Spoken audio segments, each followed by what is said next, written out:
to investigate the circumstances surrounding the implosion of the Titan with the loss of 5 lives on June 18th, 2023, while conducting deep-sea operations in the vicinity of the RMS Titanic wreck site. I have previously determined that OceanGate Incorporated is a party in interest to this investigation. OceanGate is represented by the law firm of Debevoise and Plimpton.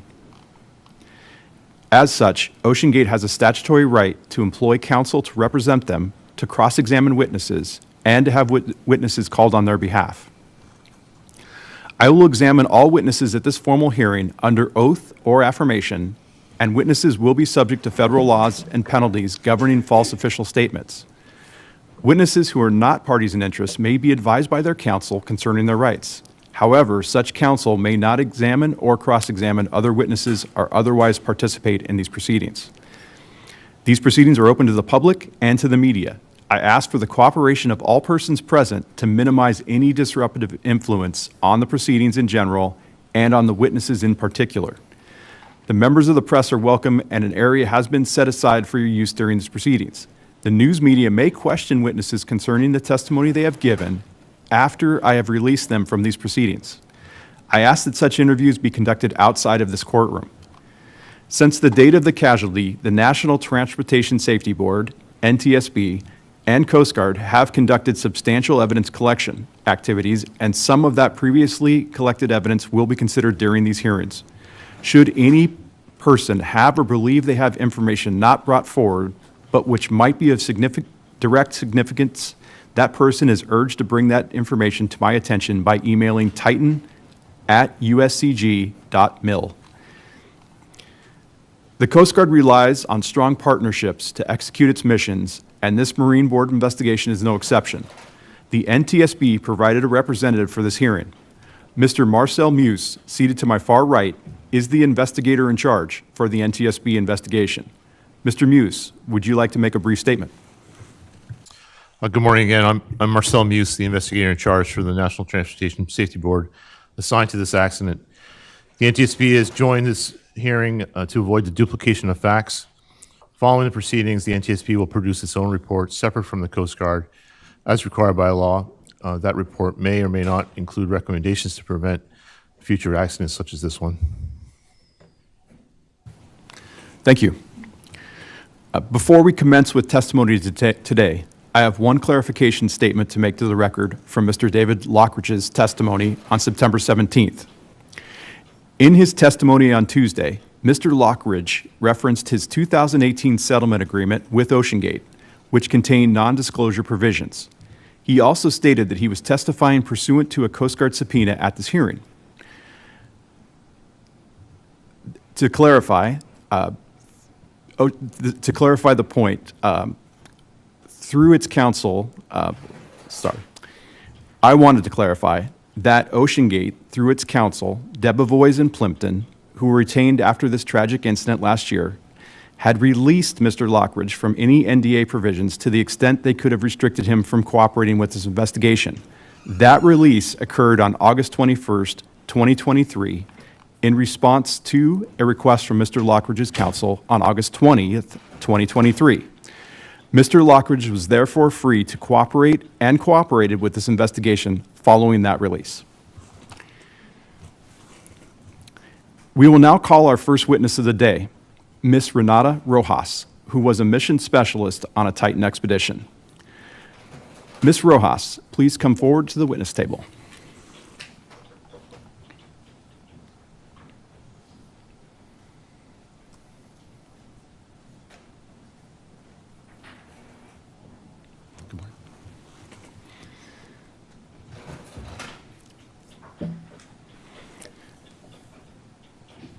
Good morning, Ms. Rojas. Lieutenant Steele will administer your oath. Good morning. Yes. Could you please stand and raise your right hand? A false statement given to an agency of the United States is punishable by fine and/or imprisonment under 18 U.S.C. 1001. Knowing this, do you solemnly swear that the testimony you're about to give will be the truth, the whole truth, and nothing but the truth? So help you God. Thank you. You may be seated.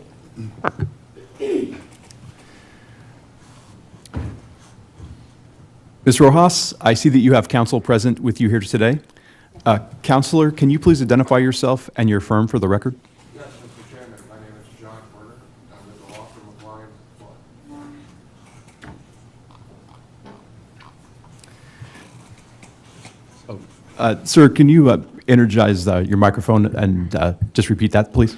Yes, Mr. Chairman. My name is John Werner, and I'm with the law firm of Lyons and Flood. Thank you, sir.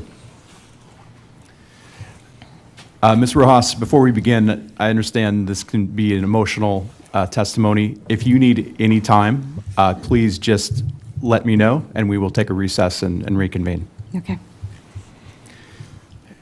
I will now pass the questioning to Lieutenant Commander Nicole Emmons. Good morning, Ms. Rojas. Thank you for being here today. And as Mr. Neubauer stated, please just stop me if you need a break at any time. Okay. All of my questions today are related to your background and then your experiences with OceanGate as a mission specialist and a volunteer. There's two exhibit binders in front of you. If we pull up an exhibit, you're more than welcome to use those, but we'll also pull them up on the monitors as well. Okay. And before we begin, I'll ask you to please refrain from using any acronyms, and if you do, just kind of explain what they are for the record. Okay. So, Ms. Rojas, can you explain your background and work history before you became involved with OceanGate? Just kind of give us a little background on what you did. You mean my business background? Correct. Yes, ma'am. I'm a banker in New York City. I do sales and trading. Have an MBA from Columbia University in finance. Okay. So with your background as being a banker, how did you become a mission specialist with OceanGate? Can you kind of give us the whole history and background on how you came to become involved with them? I've been a scuba diver since I'm age 12. Pretty much the ocean is a place I feel very comfortable in. I've been pretty much obsessed with the Titanic since I'm age 11 or 12, before it was found. I actually wanted to find the wreck, but somebody beat me to it and told me that they were not going to go back. So I did banking instead of oceanography, and tried to find a way to go to Titanic once I find out that, you know, non-scientists could go. Signed up first with Deep Ocean Expeditions, which was at the time run by Rob McCollum. I was scheduled to go with them. The expeditions were postponed twice, then canceled. And through that connection with Rob McCollum, he actually is the one that mentioned that he knew somebody who had plans to go to Titanic. So that was the first time I heard about OceanGate. The second time I heard about OceanGate was through astronaut training. I actually thought, well, I can't go to Titanic, maybe I can go to space. And through astronaut training, I decided that no, that with little money I had saved to go to Titanic, which I had been saving for a long time, was going to be to go to Titanic. And through Virgin Galactic, which was the ones doing the training, they told me, oh, we know somebody who has plans to build us up to go to Titanic. And so I mentioned these OceanGate expeditions. I said yes. And they were the ones who actually made the email connection. At this point, Stockton, who had heard my name twice, said, well, might as well meet Renata. He came to New York. I think I have in my notes, I think it was May 2015. We met for coffee. He told me a sub had not been made, that he had plans to make a sub to go to Titanic. It was going to take time. But he wanted me to go out on other expeditions and, you know, kind of test the waters of how they did things. They were planning to go to the Andradoria, 2016. It's a shipwreck that I myself was already planning to dive, since I do have several technical dive certifications. The latest one is closed circuit rebreathers for Trimix at 100 meters. So, you know, although it's a wreck that I could dive, I said, well, maybe in a sub I can see a lot more than diving. So I signed up for the expedition, and that's basically how the relationship started. Thank you. You kind of mentioned your diving certificates. Can you kind of go into that with us and what those are and what you have? Right. Obviously, open water, advanced water, rescue diver, scientific diver, cave diving, ice diving, side mount, trimix is open circuit, and then closed CCRs or closed circuit rebreathers up to trimix to 100 meters. And did you have any experience with submersibles before OceanGate? Not before OceanGate. I did have the opportunity to go down to the wreck of the Britannic in Greece with another operator in a Triton sub. Thank you.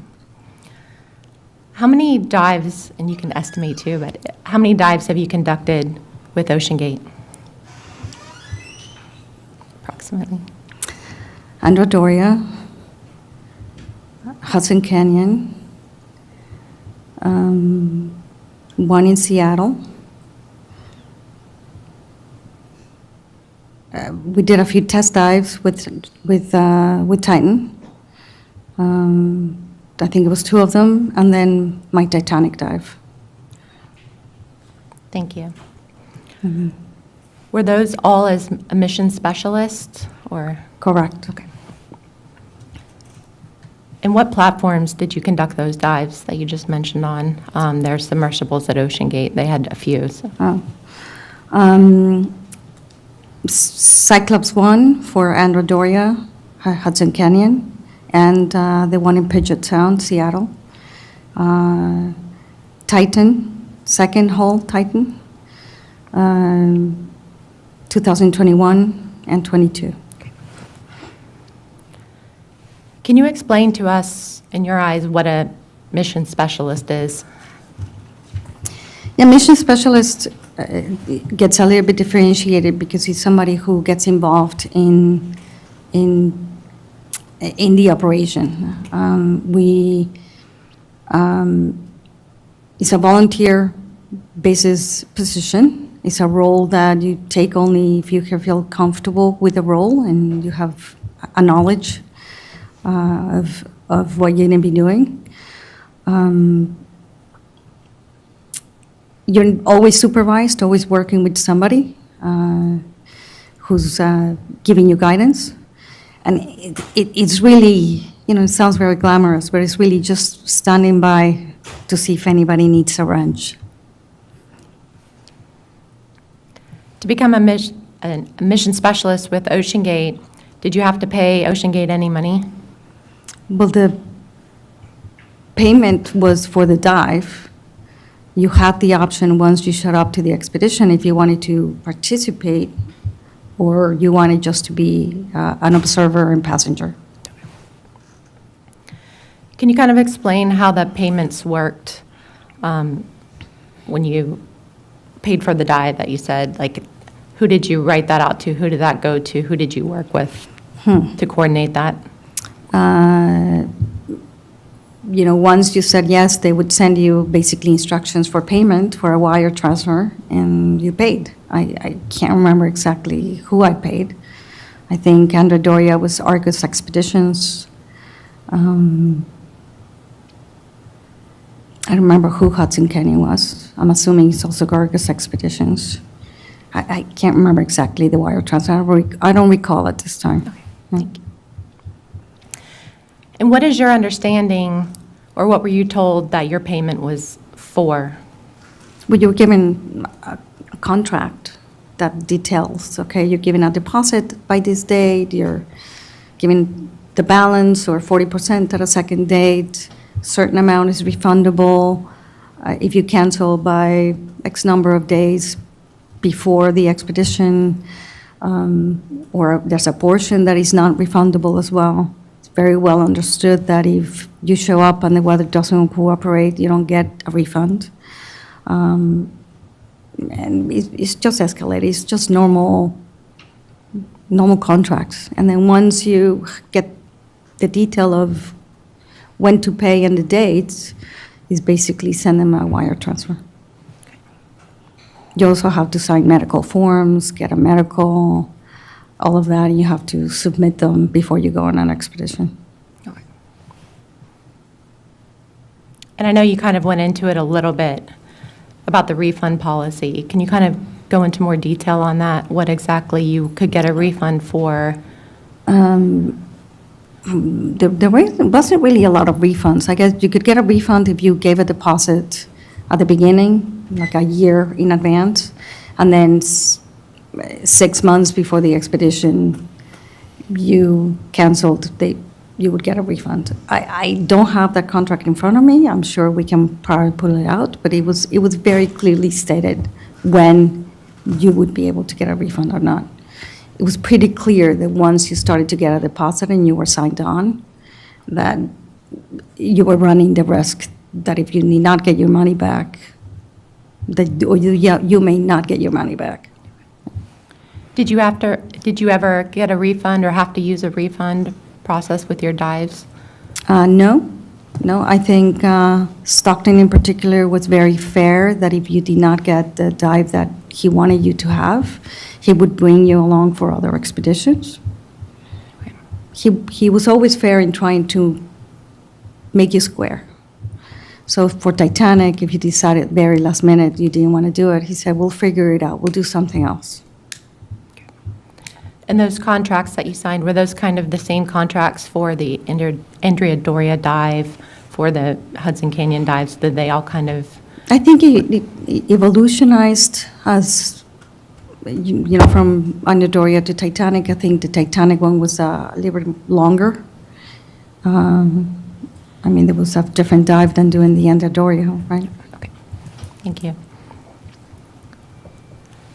And I know you kind of mentioned this, you could do as much or as little as you wanted as a mission specialist. So would you consider yourself part of the crew?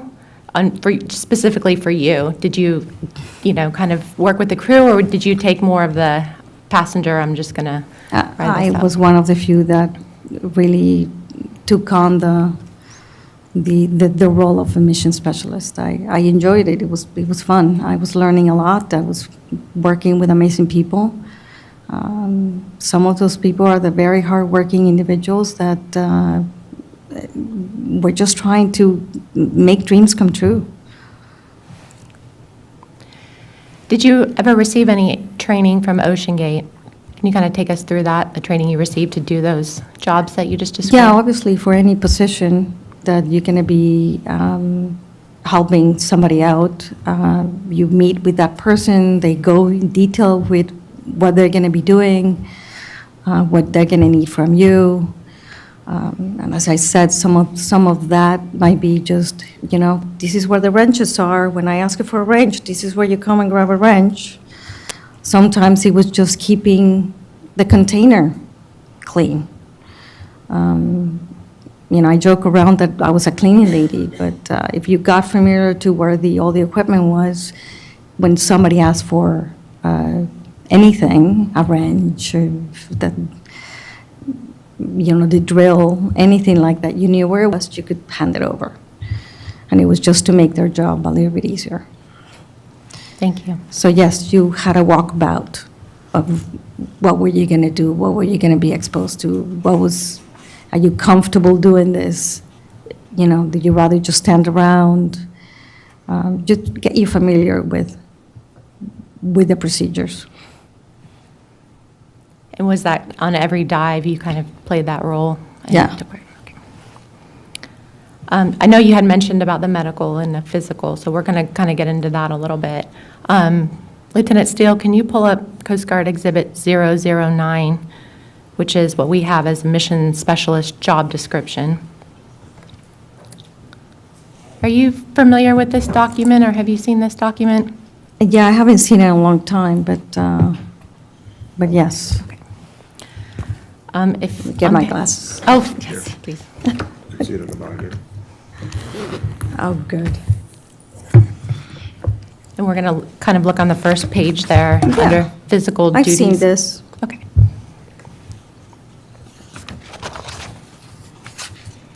Was that used, was that given to you like when you first made your payment for your first dives? Or was this given to you? When you get on later? the ship, they show you this, for you to understand if this is what you want to get involved in. You have to kind of pick a role. Do you want to work with the science team? Do you want to work with communications? Do you want to, work with the divers? Being a scuba diver and an extremely well-trained scuba diver, I was usually in the dinghy with the divers. It wasn't read every time. I mean, you read it once and you kind of know, yeah, I'm familiar with what I'm going to do. Okay. I'm just going to turn your attention to paragraphs 2 and 3, where it talks about the physical duties, and I'm just going to read it for the record. It says, "The mission specialist color vision must allow them to recognize color-coded objects such as electrical components, navigation lights, hazardous cargo placards, dock warning lights, pipes, and valves." Did you ever perform any duties related to working with electrical components? No. Okay. It also talks about the hearing in the next paragraph. It says a mission specialist's hearing must be adequate for assuring his or her own personal safety while working in a machinery space which has high levels of background noise, for detecting changes in the operating sounds of machinery, and for hearing alarms, signals from the vessel, and signals from passing vessels. So as a mission specialist, did you ever work in machinery spaces? No, but in order to get to the platform where the submersible was placed, you had to go through a section where there was a lot of machinery and there was a lot of noise. On page 2, under the expedition duty specifically, it says under submersible operations support there, it states that duties may include scheduled vessel maintenance and electrical and compressed air charging systems. So as a mission specialist, did you ever conduct any vessel maintenance? No. Okay. I observed it, Okay. but I was never responsible for. Okay. Understood. Thank you. Were you ever, and I know you, again, you mentioned this, so we'll kind of go into the physical limitations for the overall health because of these requirements. They said they made you get a physical. Can you kind of go into the requirements for your physical abilities and what you had to do? I still do my annual physical every year. You do have to go through a hearing test, a visual test, to be certified that you're fit. You disclose any medical conditions, and then that's it. I think I'm so used to doing it every year that I still do it now. You have to do it for diving as well. Okay. Every time you take a technical certification course, you have to go through a physical as well. Do you know if other mission specialists that you've worked with had to go through the same physical process to be evaluated? I can't speak for anybody else. I can only speak to what was required of me and what I did. Okay. I'm assuming so. Okay. Can you kind of, and we'll get into your dive specifically, what you did on each dive, but can you kind of just take us through a typical dive as a mission specialist from the very start of your involvement to the finish? Kind of what did that look like? Nope. Sorry. No, you're fine. Just the planning meetings that were involved, the assigned task, how that worked, just kind of take us through a typical dive as a mission specialist. That's a loaded question. Can we break it down? Correct, yes, we can. Exactly what do you want to know? Sure, so from the start, you show up, you're going to go take a dive, is there any meetings at the pier, at the dock? When you arrived? I'm actually going to take it back. We would always get phone calls before we got on an expedition to update us on the vehicle, the vessel, how are we going to get there, what time we're going to get there, what has been done and not done to the submersible. They give you a full presentation of everything. I'm sure you have them. They give it to everybody. They usually held by Zoom, and anybody could come in. Once you made your plans to come in, you had to tell them, here's all my paperwork, including waiver. Everything had to be already read and signed. You could also go through it when you got on the ship, but you signed all of that, you gave them your estimated time of arrival, somebody usually waited for you, either at the dock or even at the airport.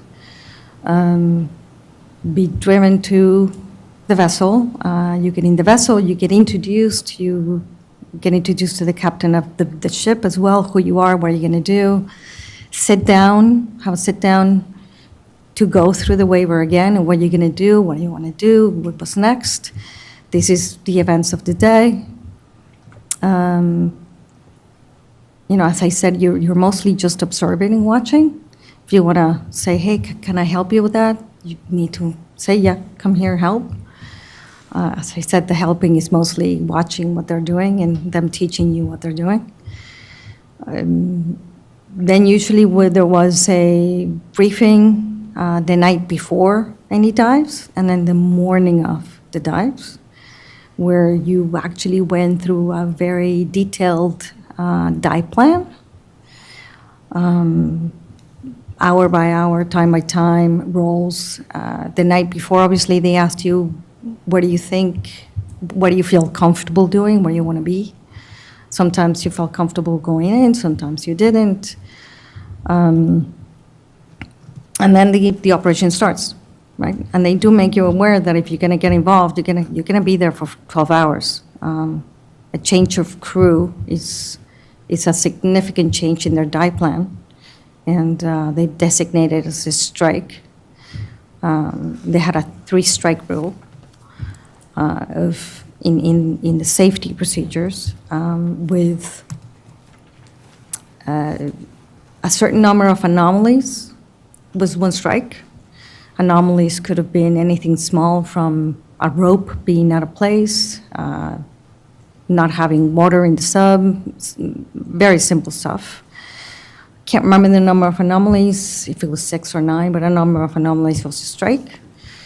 And then strikes were things that were a little bit bigger, like sonar wasn't working. There was a change of crew. You were late in the dive plan. You took more than an hour was a strike. And if you got to a point where you got to a 3rd strike, the dive was called. No questions asked. It was like 3 strikes. We're going back to whatever point you were. You could have been in the water already diving, and if you have a 3rd strike, you just go back. Anyway, that's all that is explained to you. And so you need to understand that if you are going to volunteer to be on the dinghy boat with the divers, you're going to be there for a while. Take a risk index of how do you feel that day. How you feel, from 0 to 7. How do you feel today? You feel tired? You need rest? Etc. And all of that before the dives. And then, you start operations. You mentioned the strike rule, kind of a no-go. Who was the one that determined then, like, we're not I going to think it was the mission director. The mission director, okay. And were you ever on a dive that was a no-go, that had Yeah. 3 strikes? Mm-hmm. We're going to kind of shift into the specific dives and ask you about that. We're going to start with the Andrea Doria dive in Boston in 2016. What was your role? Were you a mission specialist on that dive? Or what was your role on that dive? To take care of the cameras and the pictures and the GoPros inside the sub. Okay. I had also my own GoPros. And did you pay for that dive? I did, Were there any other passengers with you on that dive? yes. And how many other passengers? A friend of mine, Arthur Vaccarino, and one of Stockton's best friends, Chris. And how many other employees or crew members, I'd call them, of? Stockton and David Lockridge. Can you kind of go into that dive for us from the very beginning, as you had talked about, like starting from the beginning of when that occurred, and take us through that dive for us? Sure. I had a lot of fun at the dive. It was a great dive. As I said, I wanted to do the dive in a submersible because I was planning to do an actual dive in open circuit in the shipwreck, programmed for literally the month after. Arthur as well, who was with me. Got transferred, we did the debriefing or the briefing, how things were gonna go. We were transferred from the ship in a dinghy to the platform.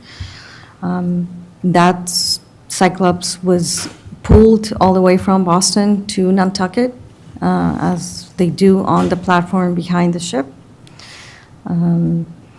So you have to transfer yourself from the main ship to the platform to get in the sub. In the sub, there was already David and Stockton doing their checks. By the time we got in, checks were done.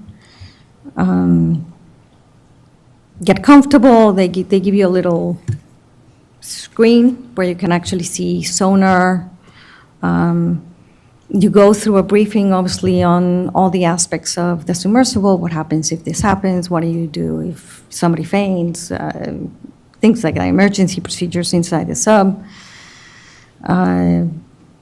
The different roles, who's going to be doing what. I was taking care of the pictures. Somebody else was taking care of the scans. We're supposed to do sonar scans of the Underdoria. Somebody else was taking care of making sure how many fish we saw. We were logging the biodiversity of the surrounding area of the Underdoria. We submerged. The first time we landed really far away from the Underdoria, so we came back to the surface. Again, it's only 70 meters, which is, you can swim out, basically. People free dive that deep. So we could come back very quickly. We got pulled closer to the wreck now that we had a calculation on the current.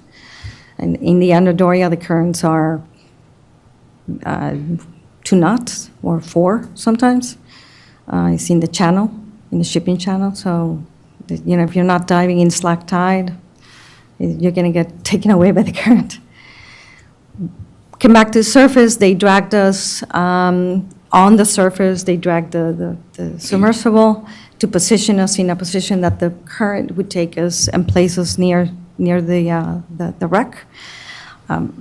It took a long time, but we saw dolphins go by, whales. So it was actually pretty amazing to see. Second time we went down. Landed gently on the sand, and we were only like maybe 50 meters from the bow. I think they had it on the sonar that it was 100 meters. They could see it. In a little iPad, I think it was 50 meters. So I couldn't see it on my iPad, but they could see it on their sonar. We started navigating towards the wreck. Communications were spotty. They had to talk very loudly on the microphone in order for them to hear, and it was hard to hear them, but we had communications. Communications, at least for this dive, were through radio, not text. As we got closer to the Doria, took a couple of scans. At some point, it was very close. The propellers would pick up a lot of sand, so it's low visibility to begin with.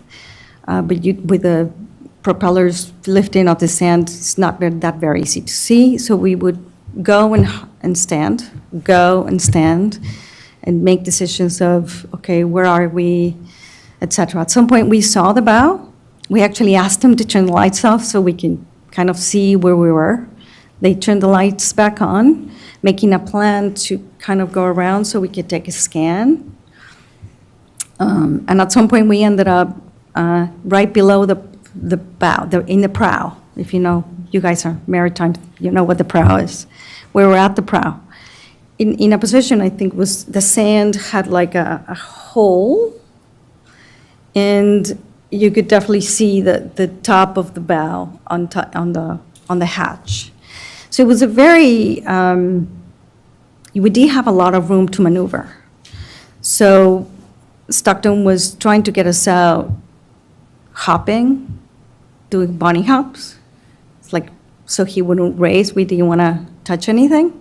Sand is very muddy there, so it's not easy to kind of ski out. It's not like you can push yourself as you're skiing. Then at some point, Lockridge took the controls. He put his head on top of the hatch, where you could actually see very well the bow, and very nicely drove us out in one sweep. I was actually very impressed. And then that was it. We took pictures of the bow, claps everybody, and went back to the surface, took pictures, and it was great. I took a lot of video, personal video myself of the dive. If the committee wants to take a look at it, happy to submit it, so you can kind of get a sense of what that dive was like. I did see David Lockridge's account of the events, and he must have gone on a different dive. Nobody was panicking, nobody was crying, and there was definitely no swearing and yelling. Do you know, you said Mr. Lockridge took the controls. Do you know if Mr. Rush, since he was the pilot on that, correct, going down, do you know why he had to take the controls?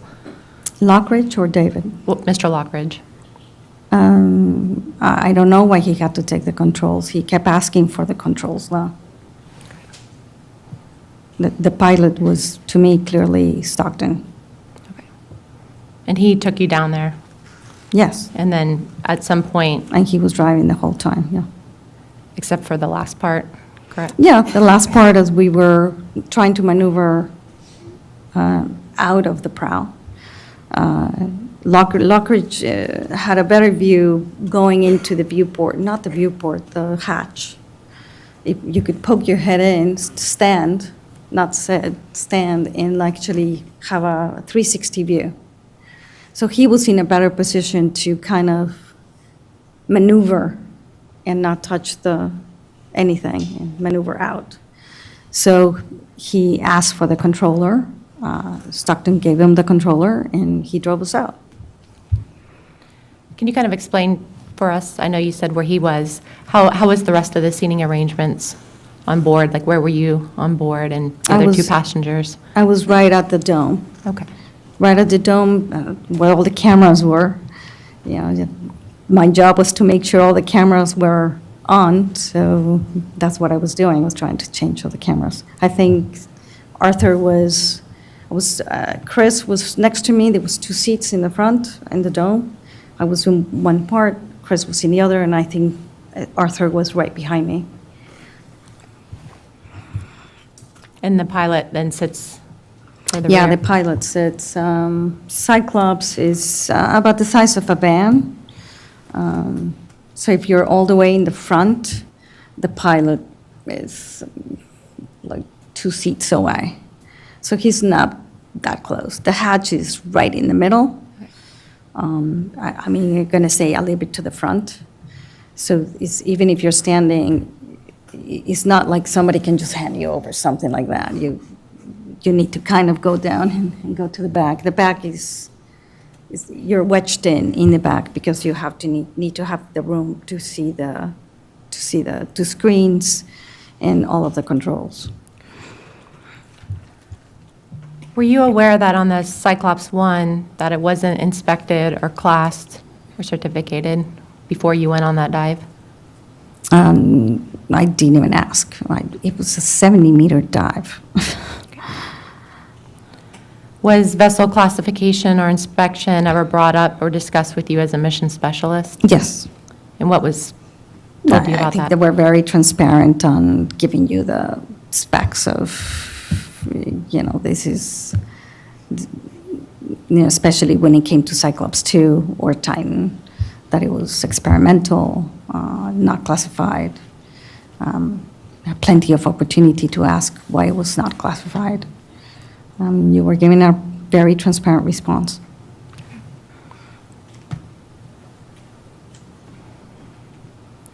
And at the time, as a mission specialist or with your previous experience in the maritime realm, were you aware of any regulations regarding passengers aboard submersibles? Was that ever discussed with you? I was aware of them, yes. Was there any discussions with you about regarding Coast Guard or regulatory oversight departing Boston? Did you have any contacts that you're aware of with the Coast Guard, alerting them of your dive? I know people that work in the Coast Guard. I'm a scuba diver in the Northeast, a deep shipwreck diver who has knowledge that the Coast Guard has. You know, if you have an accident at sea with a decompression, you do call the Coast Guard. So I had a lot of friends who were very well aware that I was going to be in the Underdoria, and they were going to be watching in case there was any issues. I knew if it was any issues, somebody would be there in 4 hours diving and take us out. So I don't think I had any concerns. Was that something, letting people know where you were, was that something you did, or was that something the company did as well? Are you aware of if they made notification to anyone where they were diving? I'm sure they did. The dive plans always had contacts of who to contact in case of an emergency, and the Coast Guard was always listed there. Okay. We're going to kind of shift to the Hudson Canyon dive in 2020. What was your role on that dive? Was it also as a mission specialist? Yes, And did you pay to be part of that dive as well? correct. Can you kind of take us through that dive, same way you did with the Andrea Doria? Were there other passengers with you, how that worked, and kind of just go into that dive? It was almost, I'm not going to say in the middle of COVID, but it was masks and the whole works. You had to, there was several briefings before that of what to do before to isolate yourself for at least, 2 weeks, not seeing anybody if you wanted to do this dive. Giving you also timelines where we should be. You had to get a COVID test, like the 24 hours, send it in. They did a COVID test as you boarded the ship. There were other 2 passengers on the dive with me, Mike Reese and his wife. As we arrived on the ship, I actually recognized the captain of the ship because he's a very good friend of the captain of my dive boat.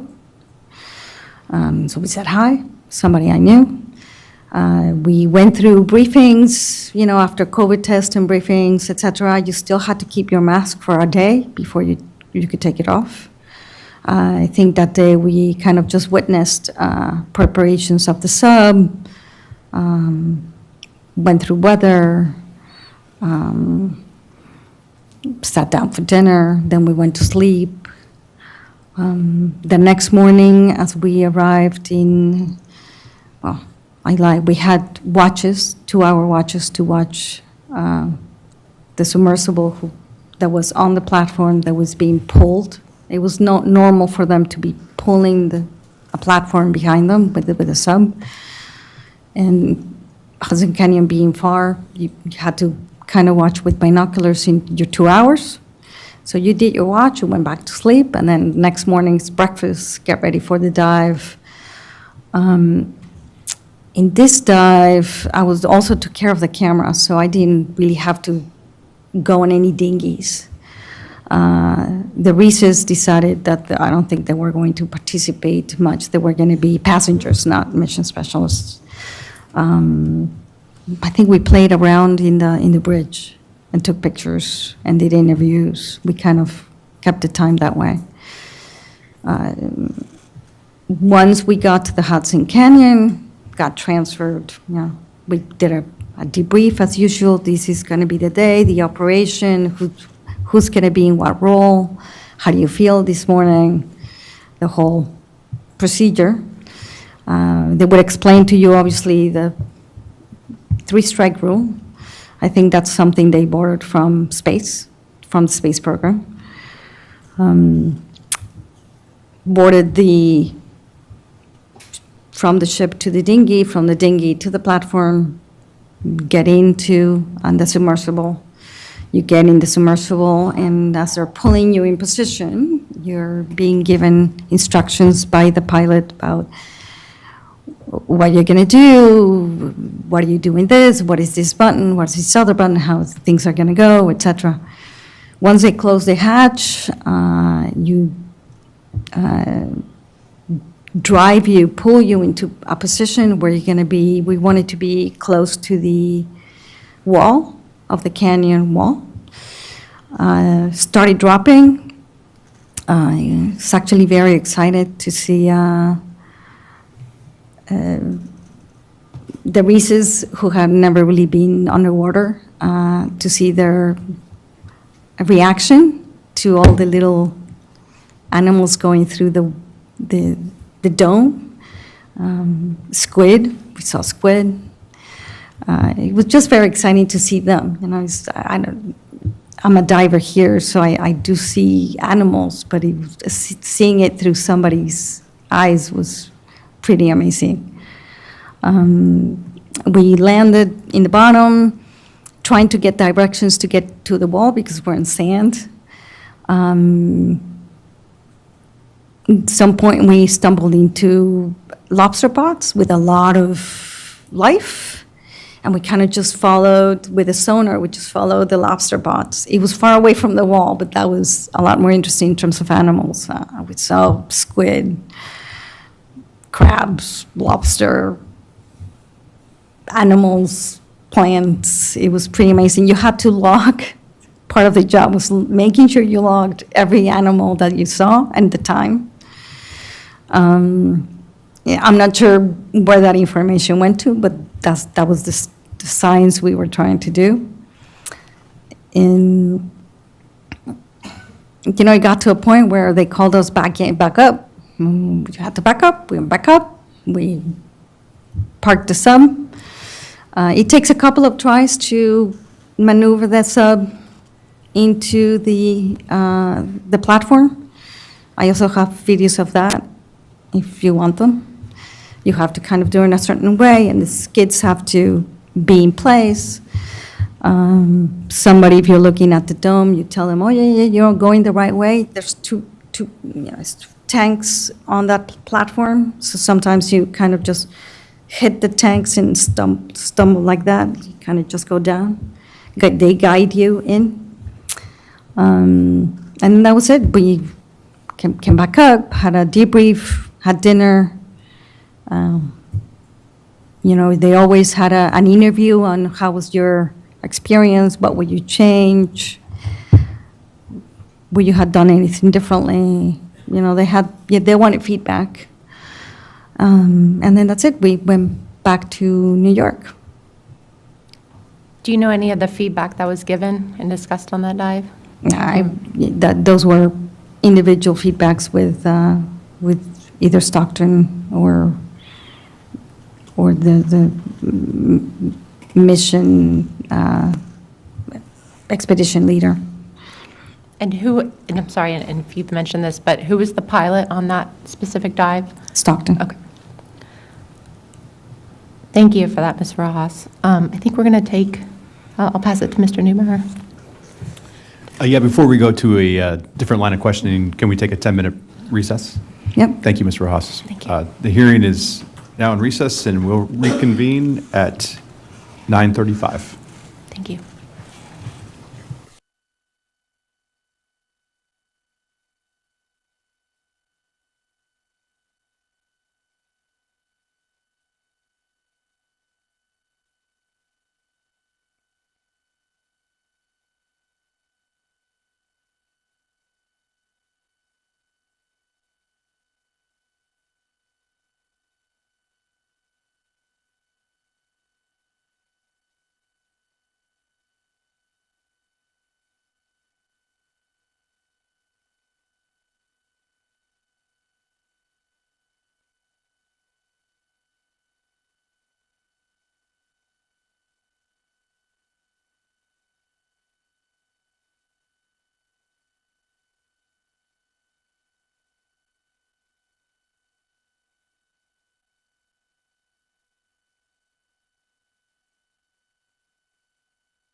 Rojas, are you ready to reconvene? Okay. The hearing will now reconvene, and Commander Emmons will continue with the line of questioning. Thank you. Thank you, sir. Ms. Rojas, we're going to kind of shift to the Titanic expeditions. When did you sign up to be involved in the Cyclops 2 at the time, which is Titan? When did you sign up to conduct those dives to the Titanic? Knowing that Stockton had plans to build a sub to go to Titanic, and me literally waiting for years to go see it, I think I signed up 2016, 17 maybe. And what specific Titanic expedition did you sign up to do? Was there a year? Like what expedition did you sign up for? You said you signed up in 2017, but After the Anadoria, once there were plans to create a submersible, I gave them a deposit. and was that deposit to go to like the first Titanic expedition? Yeah, there was, as far as I was concerned at that time, there was only one Titanic expedition. And that was April. In my notes, I wrote it down. April 2017 is when I made payment. And were you told when you were supposed to, when they were supposed to conduct that expedition? The plans were for 2018, but the sub had to be created and tested. So it was still a question mark, but the plans originally were 2018. 2018. And then you finally, they went in 2021. So what happened, if the plan was 2018, did you go in 2019 then? I visited the Bahamas twice while they were doing testing, so I wanted to see what testing was like. First time I arrived, there was a electrical storm that created problems not only with Cyclops 2, but also other vessels in the vicinity. So they just practiced drills, that sub drills, operations. I stayed there the whole week just to watch all of that. Then I went back.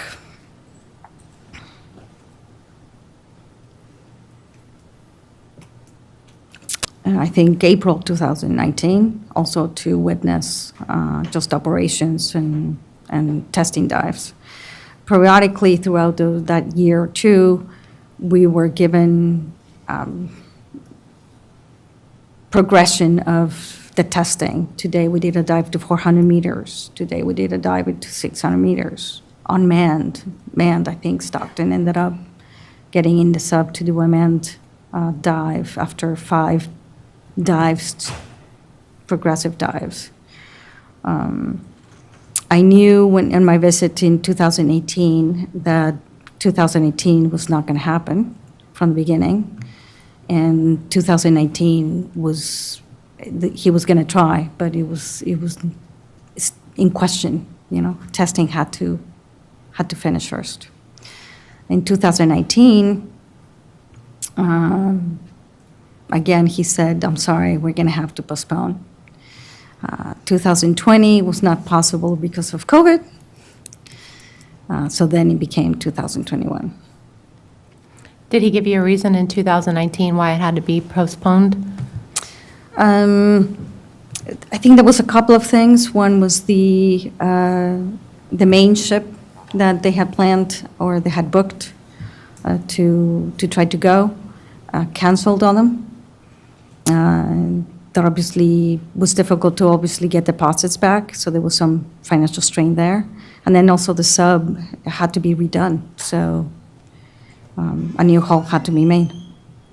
Did they give you any reason on why a new hull had to be made? It had a lot of noise. Stockton was very verbal about the dives that he did. It was very noisy, and the noise was not calming down. And the sub was probably not strong enough, so he had to make a new hull. And he told that to you? to me. I can't speak for anybody else, but I think it was very transparent with people about that. And when you were down in the Bahamas, did you witness any of the testing, the actual testing that went down? Yeah, they were taking the sub up and down, parking in the platform. I think in April 2019, they did the first manned test, and I was there when they all came back from the surface, saying that, that first hole, the prototype, made a lot of noise. And the decision there was made that it was going to have to be changed. Yeah. Did they ever give you reasons of how they were going to change it to make it not be as noisy, as you say? Well, I think he was going to go with a different manufacturer to make the new hull. And the testing in the Bahamas that you attended, was that on your request, or did someone request you to come down and No, witness that? it was open. Stockton always said, anybody who wants to come down to the Bahamas while we're there, please just come. And I did. First time, I also accompanied a photographer that was filming, taking photographs for an article, which are pretty much all the pictures that you see on the Ocean Wave website. And I was her support diver on those dives. Were there any other mission specialists in the Bahamas at the time you were there? 2000, the first time around, no, I think I was the only one. 2019, there were others. It was planned for all of us to actually meet. So there were several of us in there 2019. We're going to kind of shift to the Titanic expedition in 2021. Were you on the mission for Dive 61, which was the 30th of June on 2021? I did a couple of test dives. I can't remember the exact number or date, but yeah, it was one of the first dives in 2021. It was integration week, so they had to practice with the crew of the ship the operation. They also had to test when we arrived, although the crane was supposed to be installed, we arrived and they had to build a ramp for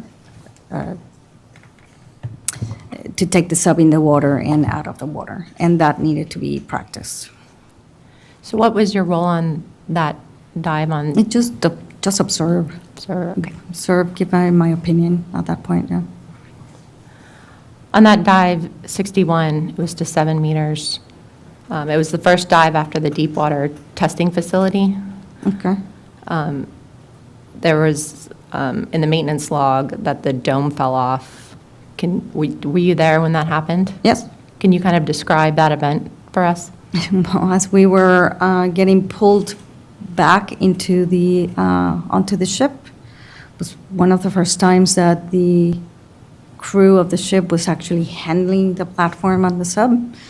I think I was in the sub because Stockton wanted the view of somebody, whether going down that ramp was noisy, if somebody could actually take that. He wanted somebody's opinion to give it to him. We did some testing underwater, then testing coming back up. At some point, when you're getting put back, becomes a seesaw. If the ship is this way and the platform is this way, the platform starts going up like that, and you're supposed to gently be placed on the ship, and they didn't do that. They literally just let it go. Fell. It was a loud bump, but obviously the forces in the front of the platform or the sub, opposite forces, shear the clamp, and the dome being as heavy as it is, without the dolly that holds it on the bottom, it broke vacuum. There was only, I think, 2 bolts or 4 bolts on the dome, So it literally, without vacuum, it started dripping, falling off. I think after that, the decision was made to put the 18 bolts in, so that wouldn't happen again. And then obviously, there was a lot of conversations between the ship's crew and the controls to try to practice that several times. And I think at the end, they got it right. But at the beginning, it was, I don't think they knew the speed of how to bring it up, to put it on the platform, or even the speed of putting it in the water, trying to measure it with the waves. So that's what the practice that they needed to do. And do you know the purpose of that dive, what that dive was supposed to be doing? Tests. Just tests. Test the weights, test the sonar, test the DVL, test the DVL, meaning the Doppler velocity. Thing that measures the speed of the sub as it goes down in the water column, test the communications. As we boarded, as I boarded, the other mission specialist and me, I boarded a mission 0, integration. At least for me, we were sat down with Stockton to sign the waiver, read line by line. He gave you an overview of, this is what we've done, this is what we've not done. I'm not sure you're gonna get to Titanic and right now, because we haven't tested the sub. He's been in a chamber. He told us the numbers of the chamber. You're happy to see the monitoring system if you want. This hull is very silent. You could visibly see the difference between this hull and the other hull. Give you a chance to ask questions. I don't know if he did that every mission. He did it with me. So I knew that week was probably not going to be a Titanic for me. But I decided to stay and watch. I wanted to see that sub go to the bottom. You said that there's differences visibly in the two holes. Can you kind of go into that? The first hole, you could see the filaments. Not the filaments, but the way it was wound. This one, it was almost like marble. It was flat. It was just smooth. I'm not an engineer, so I don't know the differences. I could visibly see that, oh, yeah, so this one looks different. Okay. And you had talked a little bit about the bolts. Can you go into that again, just for the record? How many did they have, and then how many did they add? It had 4. They added the full load. I think it was 18. We're going to kind of shift to the Titanic expedition in 2022. Mm-hmm. And I'm going to go ahead and ask Lieutenant Steele to pull up Coast Guard Exhibit 052, which is the dive log and maintenance log. And I know it's very hard to see, so if you need to use the book, please use the binder.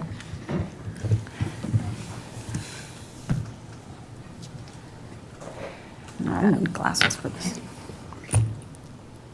According to the dive logs provided by OceanGate, you completed a successful Titanic wreckside dive on the Titan on July 19, 2022 on dive 81. Is that correct? Correct.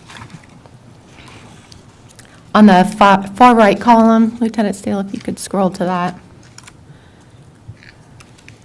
I'm going to kind of ask you to take us through that, explain that dive, but I want to read for the record. It states, thruster controls mapped incorrectly, flashing lights, port battery drop, sonar drop, 4K drop, 2KH stuck, 419 after touchdown on Tubbs. As a mission specialist in the Titan for this dive, can you explain from your perspective on that dive what those notes mean and what happened on that dive, and kind of take us through that dive? Checks were done the night before. I was there to make sure the pilot did the checks. Checks were done that morning. I was there present for the checks. The propellers were fine.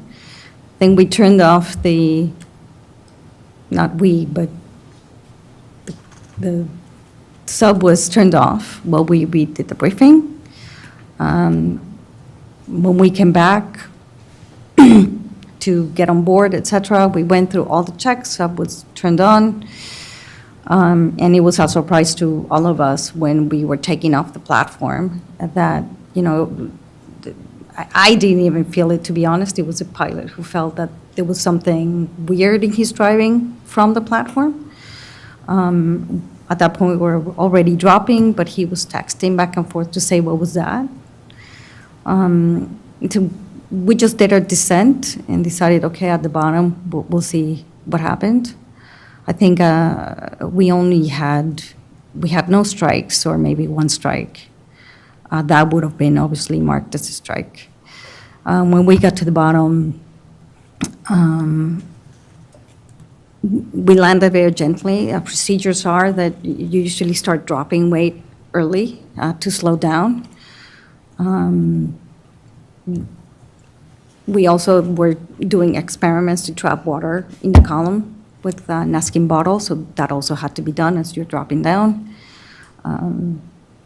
You watch out the luminescence in the window, which is great. And anyway, we get to the bottom to try to get neutral buoyancy, and as we start moving forward, we're not moving forward, we're turning. The sub is so big, you don't really spin. You're turning very slowly. But I think I described it on camera as, we're spinning. We're not spinning. We're moving very slowly, but it was obviously we're not going forward. So we sat down and discussed with the surface as best as possible with the comms, what do we do? We could have, in solutions that were discussed between all of us in the sub, was discussed, maybe we should turn, Alt Control Delete, but then that could have created some issues. So somebody suggested move the controller backwards, so one propeller goes forward and the other one goes this way. If you do it the other way around, you go forward. And Scott, who was our pilot, did wonderfully at that. We landed 300 meters away from the bow. We could already see debris when we landed.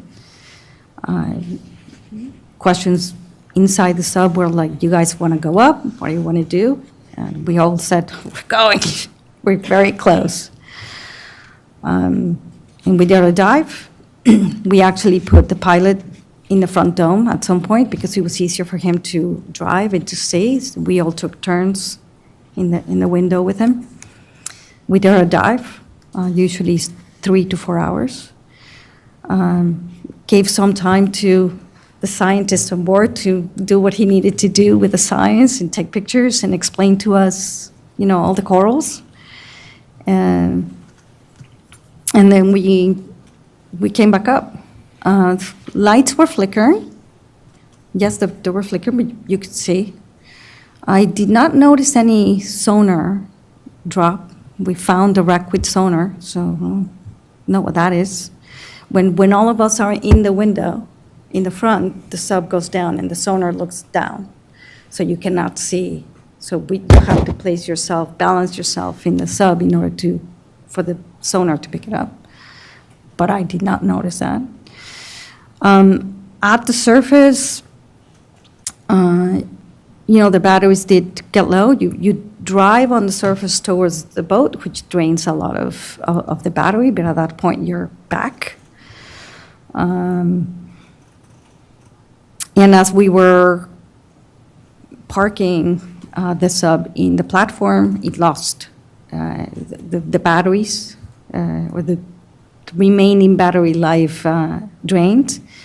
And that's what they call a 419, which is the quick numbers to divers are already in the water in case that happens. And as soon as you do a 419 and you announce on the radio 419, the divers come in, and they had a system where they could pull the sub into position. It was done in like 5 minutes, very quickly, and then we got on the platform. I don't know what other problems were there, but I didn't notice any. Lieutenant Steele, can you pull up that exhibit just for the record again? Yeah. We're still on Exhibit 052. There's the column next to the exploration systems test column, there's a column labeled risk index. For dive 81, the risk index was 34. Do you know what a risk index was and how that was determined? I don't know how it was determined. It was explained to us how it was determined in the briefings. You pay attention at the time, so you can gauge what is high risk, what is low risk. I don't remember right now if that was high risk or low risk, to be honest. Do you know how they determined that, though, when they briefed it to you? Like, Yeah, what went into that? They're in your dive plan. There's a series of items like weather, people new to the sub, new systems that you're testing. I can't remember all the aspects. I have to look at a dive plan if you have one. But I think those were the items that they would put a number to and give you a risk index. And obviously, if you had all new people in the sub, it would be higher risk. But I don't know exactly what the numbers, if 34 is high or low, I can't remember. And whose responsibility was it to do the calculations for the risk index? I think it was the mission director together with pilot. Thank you. Were you present on dive 80, the previous dive, in that? Yes, I was on board on the ship, yes. Did you stay on the ship the whole time on Yes, I dive 80? stayed on the ship for 2 weeks. Shortly after surfacing on dive 80, a loud bang was heard. You can see it in there too as well. Do you recall hearing or witnessing any of that? No. I do remember that there was a loud bang reported as they came back to the surface. It was, in the debrief, was explained to us after investigation, obviously, that, with the change of pressure as you come up, the frame, the top frame that holds the sub, and the legs that could actually be dropped have a little gap. And as they came back to the surface, it skipped a little in the change of pressure. And that was the noise they heard in terms of the loud noise. They did an investigation. I actually, at some point, said, I want to go see it. I went down, and you could visibly see the difference between, the top of that frame and the bottom of that frame moved. It didn't seem like there was any damage to the hull. It was outside, too. This is the frame that is protecting the hull. And even the fairings cover it, but. Did any noises like that ever occur on the dives you were on? No, the hull was extremely silent. The monitoring system was up throughout the whole dive. You could ask, can I see the monitoring system? And you could see it was sensitive, because when we were using the ramp, every time you went down, there would be a spike, small spike, but there would be a spike, but it gives you a sense that it's working. And then throughout the dive, it's just silent. So you never heard any noises while you were? Not at all. Okay. You could hear a pin drop. Did anyone else on that dive, on dive 80, any of the mission specialists that were on board ever have any conversations with you about the sound they heard, or did you hear, other than that As I say, debrief? we would have debriefs every dive day. There would be all of us required to be at a meeting at 7:30, where everything was what happened, what did we go wrong, what did we go right, what was this, what was the other. So they investigated it, they gave us an explanation. I actually think it's on camera, and BBC probably has it because they were on board. I found them to be very transparent about everything. Anybody could ask any questions. And if you ask questions, like, I want to see the monitoring system for these dives, I said, yeah, come on, I'll show it to you. And you felt safe going down to the Titanic after that incident? Yeah. I knew what I was doing was very risky. I never at any point felt unsafe by the operation. We're going to move into the Titanic Expedition 2023. Missions 4 and 5. Okay? Were those the only two missions you were involved with for Titanic Expedition 2023? Yes. And were you acting as a mission specialist? No, I was just an observer and a volunteer. I asked to be there if I could, if there was room. I wanted to be there. And there was room, and so I flew in. Were there other observers there with you? Yeah, there were, I guess that the families were on board. There were observers.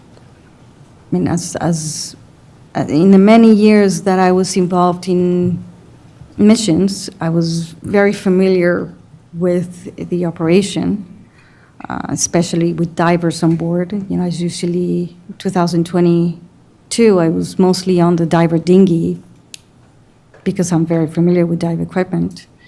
So, yeah, if there was a role that you could participate in, I was like, I'll do that.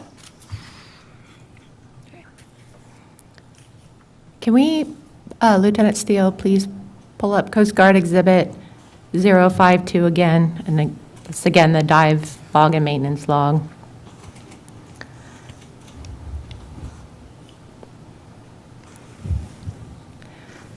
And according to the logs, there was not a single dive where the Titan made it off the platform on those. Can you kind of explain to us why?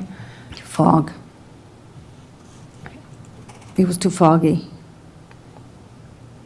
And was that part of the strike, part the no-go, or was fog just the cancellation of everything? It's just a cancellation, yeah. Weather is definitely, if the sea states are, you know, you cannot even get in the water, they would not do a dive. I think they had to be 3 feet. I don't know how much in meters, but it had to be a limit.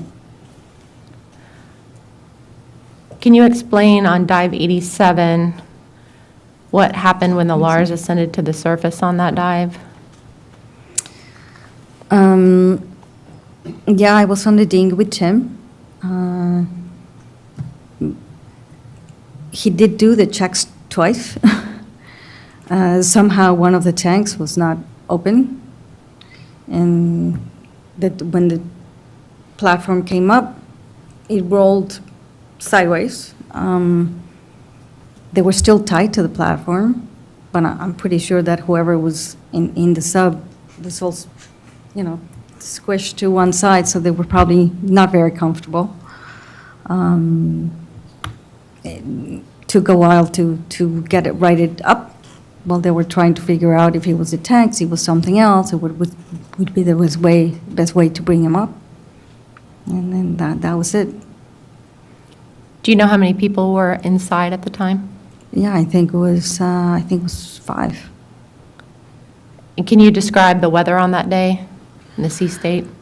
Yeah, I mean, there was some waves, it was windy. There was definitely some chop, but I didn't think it was any heavy weather.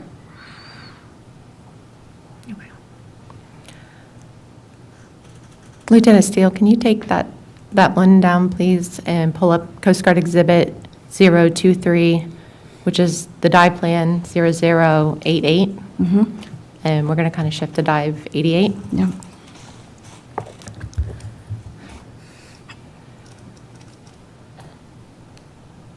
And just kind of scroll a little. Thank you.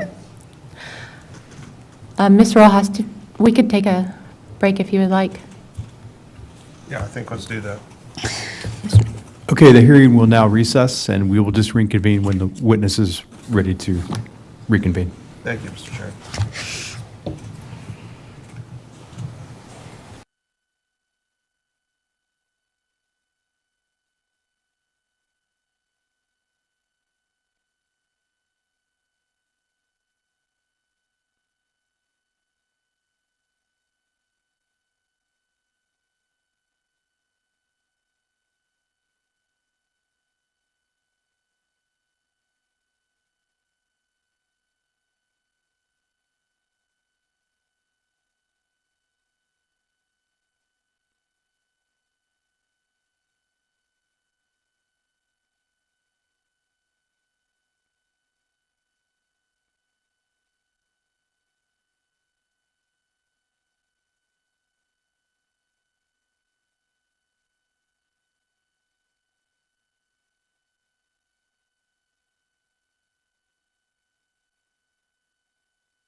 Commander Edmonds, can you please continue?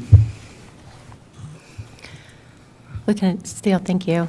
Pulling up, again, we're on Exhibit 023, which is the dive plans 0088. We're going to talk about Dive 88, which is the dive on the date of the incident on June 18th, 2023. Were you assigned to any of those roles listed? Can you zoom out a little? Yep, any of those roles? It was platform assistant. The platform assistant? And can you kind of take us through those duties as the platform assistant as you perform them on Dive 88? It was really just to stand by and then see if team needed help. If he needed a wrench, he needed me to hold something, anything else needed on the platform, if somebody needed, somebody inside the sub needed something from outside the sub. It was really just kind of a go-between. It was mostly standing around till somebody needed help. And when you say the platform, you're referring to the LARS platform? Correct, yes. The launch and recovery platform. Thank you.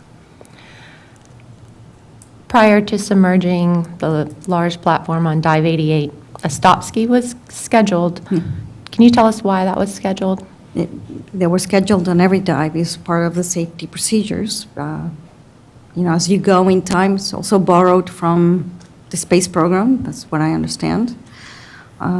It's a 5-minute stop to assess, to look around, to make sure that what you're about to do or what you have done has been done right. Time and opportunity for the people inside the sub to decide if they want to go or no go. And, after that 5-minute interval, if anybody says anything, they would stop. Or at least it was our understanding that they would stop. And they, once it was stopped, it was then go or no go from each team. Can you explain the demeanor of the passengers and the pilot on the day of on the platform? I saw 5 people smiling, looking forward to their journey, excited. We had wonderful weather. We had been waiting for a while for the wonderful weather. Everything was done on time. So it was, we were all excited. And prior to going out to the platform, was there a meeting that was scheduled in the Yes, morning? meeting every morning. Can you kind of explain what was passed that morning, as you recall, in that meeting? But you go again through the time of when things are going to happen. That morning, we started operations at 6. You kind of just go through the whole procedure. There was a change of crew that morning, which we started with 1 strike, just because of that. Dinghy driver was changed. But by the time we did the briefing, all the checks had been done, ready to go. Put dinghy number 1 out, then dinghy number 2, I think dinghy went out, had a problem with the power, but it was lifted, changed, and then put back in the water within 10 minutes. So that didn't cause any delays. Things were doing quickly on the platform. I think they were working very smoothly. I was called to help, put the cups up on the frame, the little cups that we take to Titanic dives. Somebody needs to kind of hold them while somebody puts them in place. I also held the bag, as the mission specialists come on board, or as people getting inside the sub, they have to take their hat out, their life jacket out, and we all place that into each individual bag so they know it's their belongings. I was the one holding that bag for them as they got in the sub.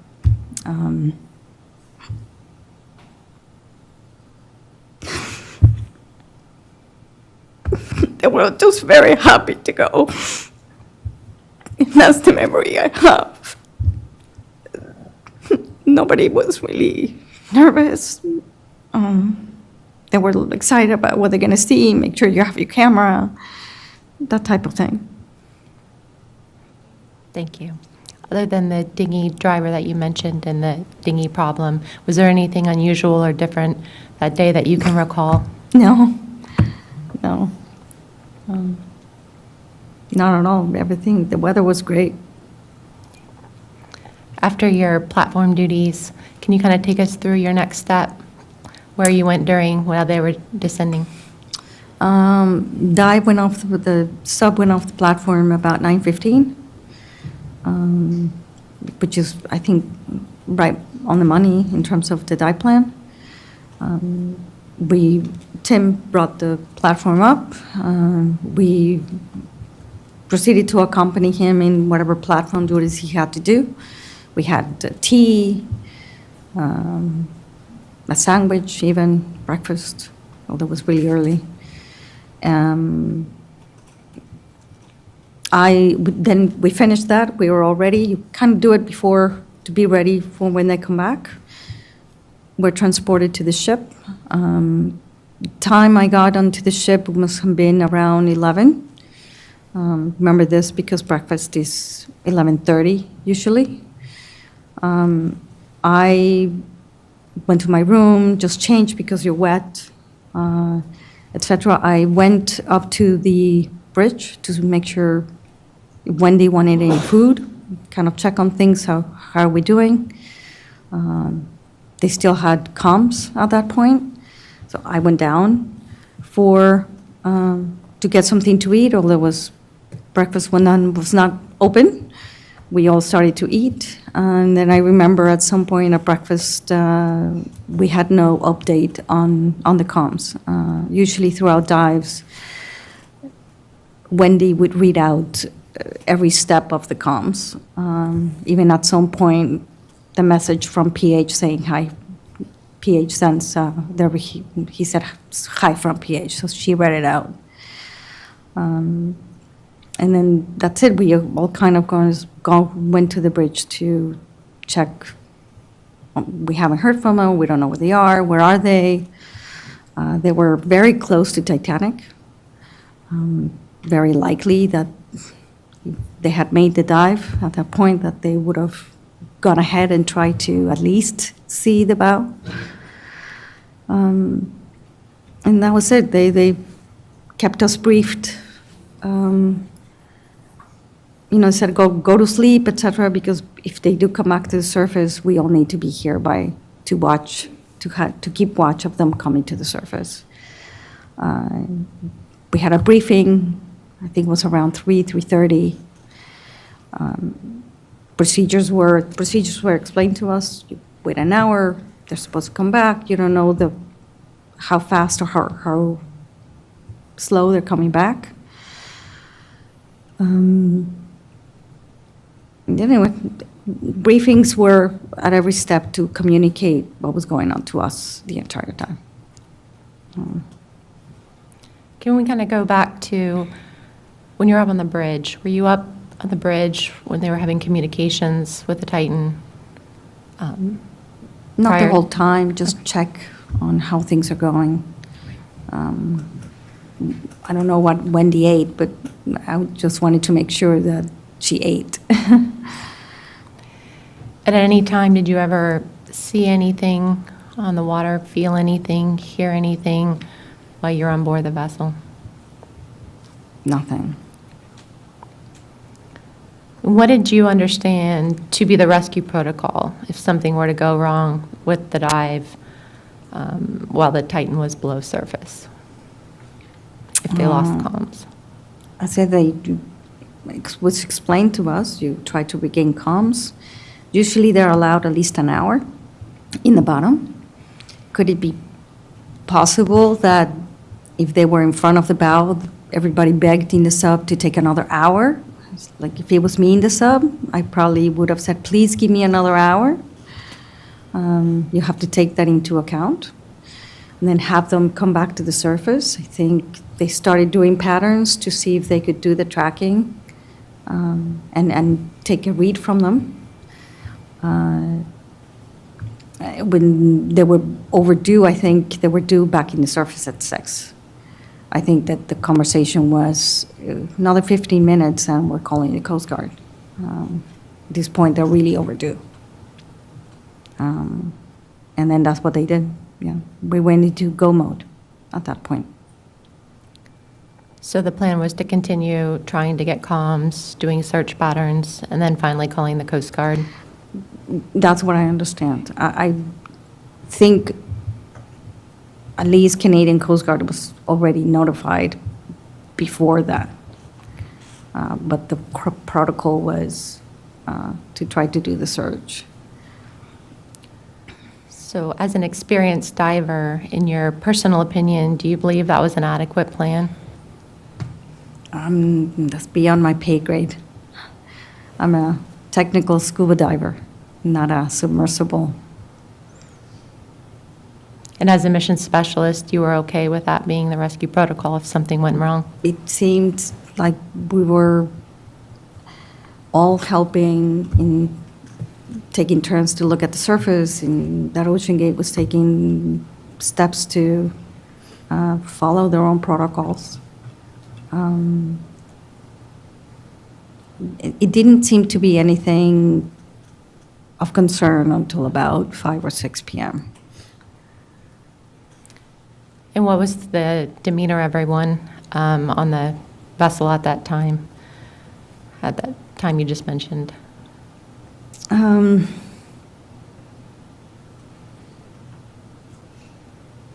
I don't think we got concerned until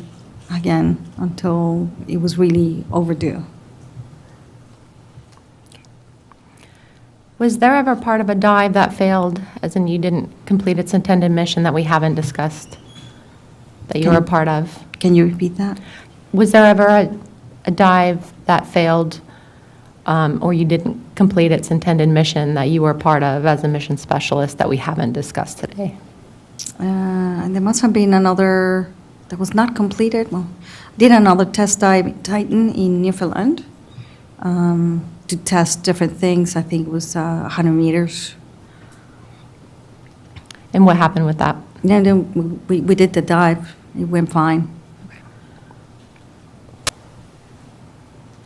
Did you ever conduct emergency drills while you were on board the Titan?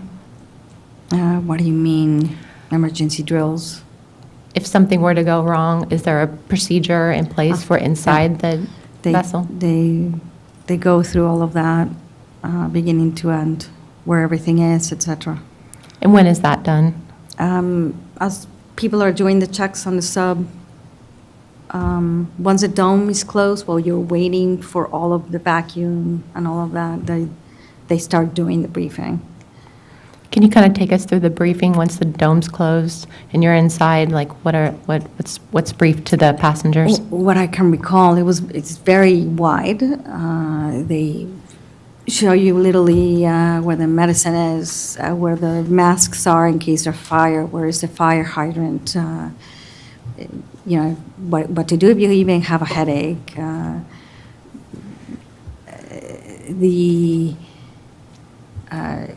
Where is the pump to let go of the legs, if in case the pilot is incapacitated, what to do.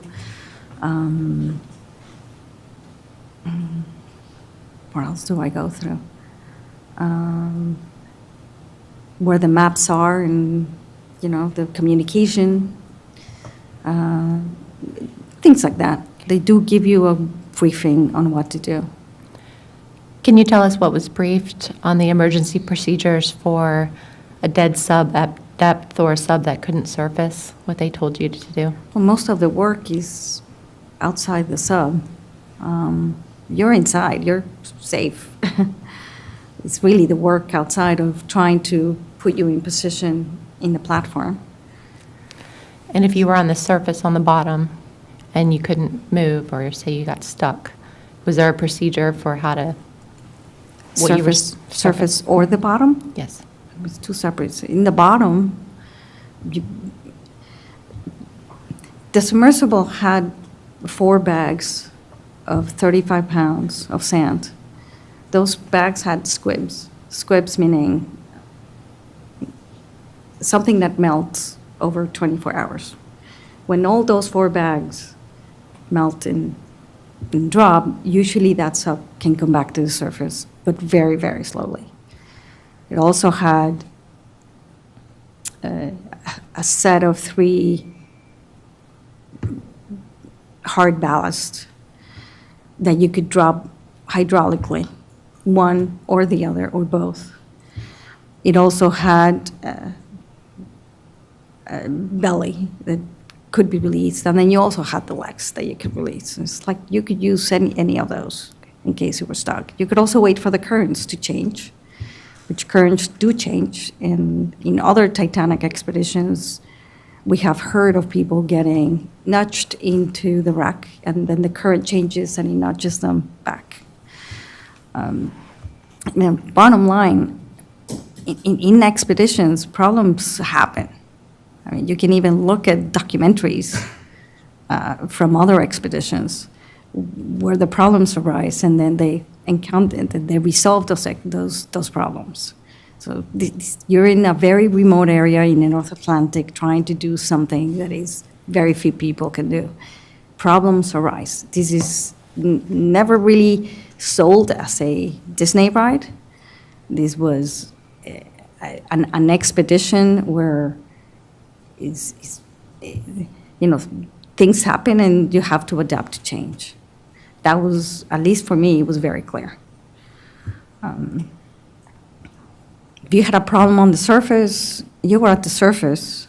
All they had to do is tie down that sub to the ship. And, if the weather got bad, then you waited till good weather to get put on that platform and taken on the ship. You had life support for 96 hours. Most of the people, there was one dive at least that they spent the night in the sub and they slept. Were you on that No. dive? Okay. Can you kind of tell us about that? From what you know? The weather, when they came back to the surface, started to get very rough. It was probably safer for everybody just to go to sleep, rest, instead of trying to get divers in the water to try to maneuver the sub. The decision was made that they were going to, it was probably better for them to sleep, to everybody to sleep and wake up 5 hours later and put them back in the platform. And they did it in 5 minutes instead of trying to weather the heavy seas. It was just safer. Did any employees of OceanGate or past employees ever bring up safety concerns to you? Tim wouldn't get in the sub. What were those concerns he brought up to you, that Tim brought up? And Tim wasn't really, I don't know if I consider those comments as OceanGate comments. It was really his own opinions, and he's coming from the outside. But yeah, Tim, spending a lot of time with Tim, you do ask him, would you do this? And he said, no, I wouldn't go in. And just to clarify for the record, when you say Tim, what's Tim's last Tim name? Catterson. Tim Catterson, thank you. Thank you, Ms. Rojas. Mr. Navarro, that's all my questions. Thank you, Commander Emmons. Commander Whalen now has some questions for you, Ms. Rojas.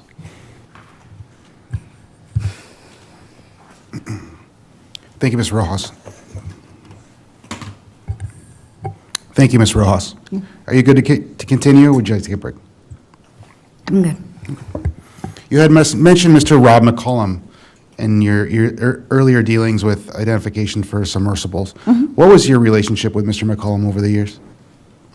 Rob McCollum ran an expedition company called Deep Ocean Expeditions that was taking tourists to the Titanic. In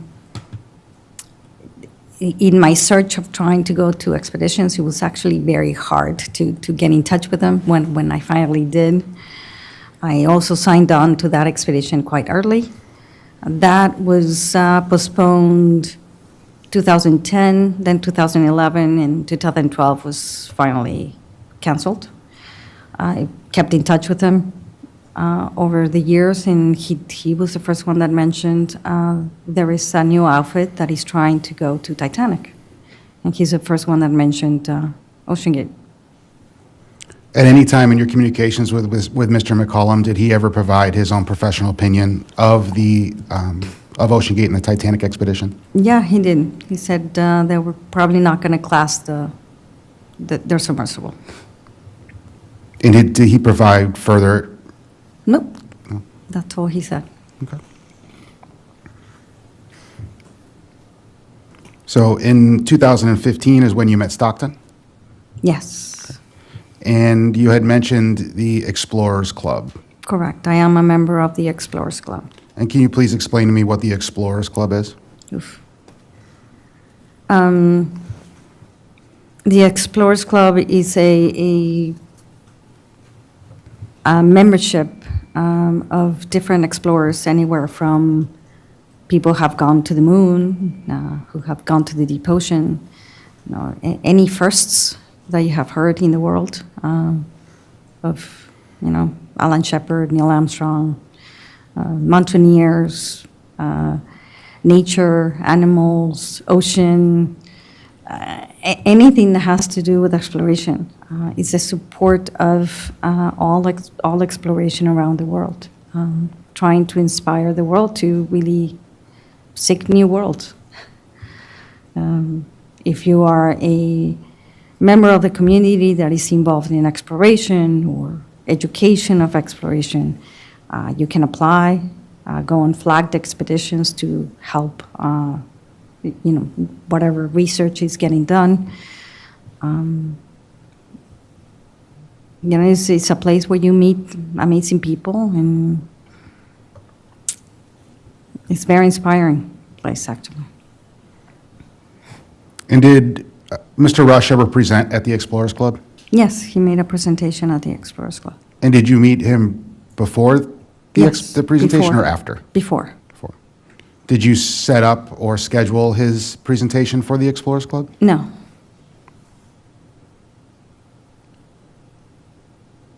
Do you recall what his presentations were regarding and what they were about? Yeah, I think he went through the history of OceanGate, submersibles, and the plans to go to Titanic with Titan. And Or were these- Cyclops 2, I should say, at that time. And were these presentations more of an informative presentation, or was it more of a marketing procedure to get other explorers to join the expeditions, in your opinion? I think it was informative. Explorers Club always looks for, not looks, but if they have members or people that are doing extraordinary things, they tend to invite them to the club to give a talk, and have people have a chance to ask questions. Are you aware of any other members of the Explorers Club who participated in the Titanic expeditions? Yes. And based on your experience, from what you experienced on the Titanic expeditions and what Mr. Rush had proposed in his presentation, was it a similar, what he proposed, was it actually what you experienced? Yes.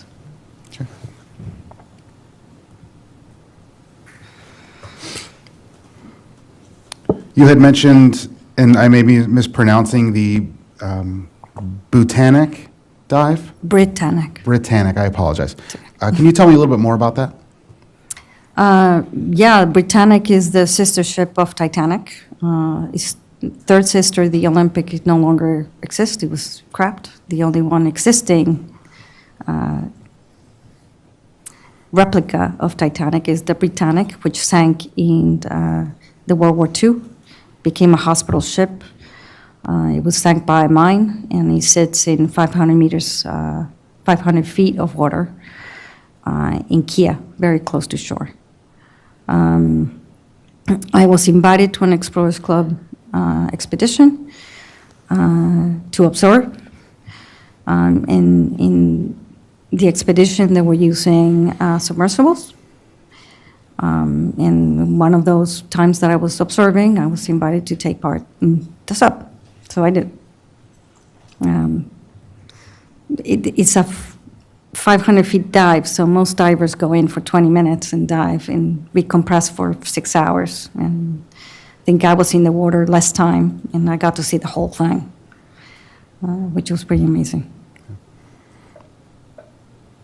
And did you use OceanGate for that? Was OceanGate Expeditions? No, they were not involved in that. It was a U-boat navigator. You had mentioned Triton. Yes. Is that the same company as U-Boat Navigator, or was that the operating company? Company is in a different business than Stockton or the OceanGate. Triton manufactures subs and sells them to millionaires who can afford to buy one and take people down or do their own expeditions.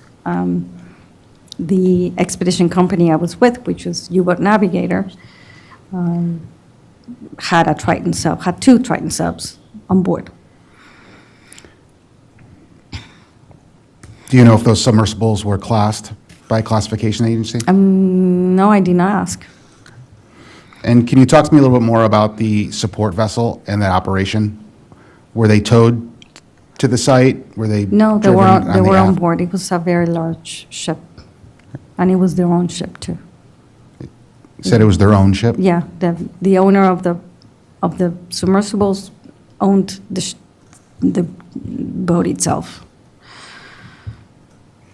At any point during your Titanic expeditions and/or Andrea Doria or the Hudson Canyon dive, was there a second submersible on standby with your expeditions? Not that I recall. Did you ever conduct any dives with the first hull of the Titan? No. Cyclops 2, you mean, the prototype. Cyclops 2. Okay. And I apologize as I'm jumping around. Yeah, It it's okay. just kind of follow It's confusing, but they didn't make a new hull, so.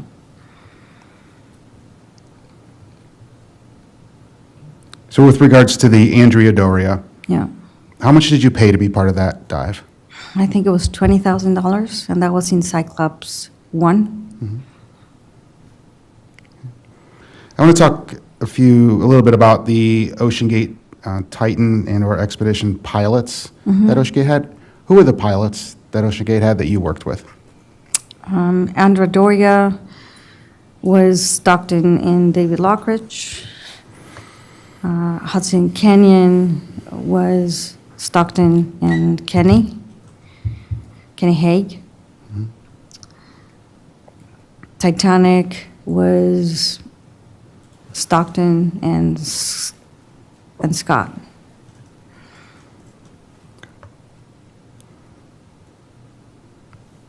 Lieutenant Steele, if you could please bring up Exhibit 52, which again is the dive and maintenance log.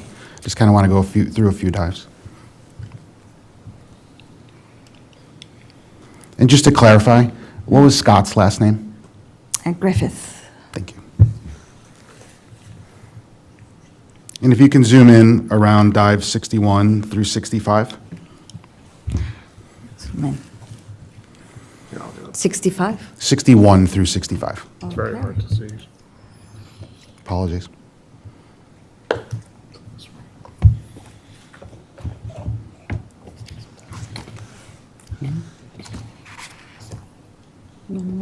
What tab is it? It's 52. It should be 52.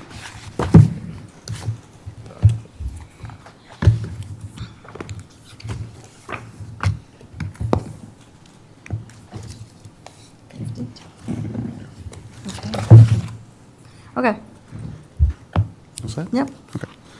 So just to confirm, you were on board the Horizon Arctic for dives 61 through 64. Yes, So just to reiterate, on dive 61, which was the dive that you were on where the dome fell off as you came on board. After that, was there a safety meeting or a post-dive safety meeting? Yes. To discuss? yes. Was there anything that you remember regarding that? Did anybody bring up any safety concerns? we had to practice more with the ship's crew in order to make sure that platform was, and I mean, we, in terms of the whole ship had to be aware of what was going on and et cetera. More the practice had to be coordination between OceanGate and the ship's crew. And did you witness, where were you when the dome fell off? Were you still in the rigid hull, or were you on board the Horizon? Inside the sub. You were inside the sub. Did it completely fall off to the deck of the vessel? Yeah, it slowly, took time, but yeah, it did completely fall off. Was anybody injured? No. And then I'd like to talk about dive 63.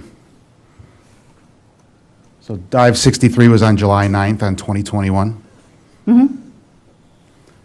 And it was to the depth of the Titanic wreck site, which is 3,840 meters. And on that dive, there was the drop weight mechanism was jettisoned. Yep. And do you recall hearing about why this drop weight mechanism was jettisoned? Well, that dive was one of the test dives. So there were only 3 people inside the sub. It was the first real Titanic dive, so there were no mission specialists on board. They did a dive. They actually they have sonar too. They were very near Titanic. They saw a lot of debris field, tested a couple of things, and then when they were going to come up, the weight system at the time was I don't even know how to describe it, but it was like I don't even know how to describe it. It's the pipes were in the belly of the submersible. It's supposed to be moved by motor, like picked up and moved out. And they would get nudged. So you had to either, if you were in the sub, you had to kind of shake, shaking or movements of the sub in order for it to fall down. But at some point, they decided we're just going to drop the whole thing. Would be a good test. And they dropped the whole belly, and they came up to the surface. So just for clarification, at this time, the drop weight sat in maybe a tray? A tray. That's a good way to put it. Thank you. And to be able to- English is not my first language. Understood. And to be able to, if there was an issue with the mechanical or like with the mechanical portion of it to move those weights out of the tray, you would have to rock the sub back and forth? Correct. There were modifications made after that to try to make that process easier. By the time I came back in 2022, there were different bags that were easily released mechanically, and if that didn't work, they still had the steel pipes where those could be hydraulically released. So they had the redundancy of either one. So now at this point, they've dropped or they've jettisoned the drop weight tray. And they resurface. Was there a spare drop weight tray that they were able to install? Yes. They're not cheap, but yes, they had a spare tray. How many spare drop weight trays were there? Or are you aware if there was I don't multiple spare know. drop weight trays? I don't know, but they had one. Okay. Then we're going to go on to, next I want to talk about dive 64, which is the next subsequent dive. And I believe you were on dive 64. That was in the bay? That was in the bay. It's 89 meters. And on that dive, there was another drop weight issue, that the weights would not drop, according to the log. Oh, really? Okay. I think we did drop one weight. It was, in that dive, it was easy to fill the bladder or in order to come up. The variable ballast tank bladder. Yes. But it was an opportunity to test the drop weight system as well. Scroll down, please. can you scroll down to the maintenance log portion of it, around dive 63? I'm not sure on the page. Apologies.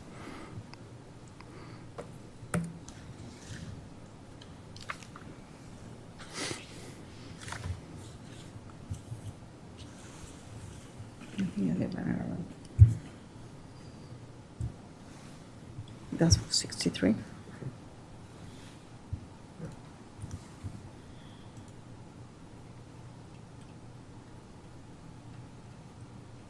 That's the one that they come up fast, right? Insert report complete, yeah. So which one was 63? Was that Titanic? Yeah, so it would be, in the second column, you'll see a C2_0063. That denotes the dive. And it would be from July 9th, 2021. Okay, what about that? Blame LS 64, my apologies. And It where? would be on July 19th of 2020. Oh, I believe it's page 14. there we go, thank you, sir.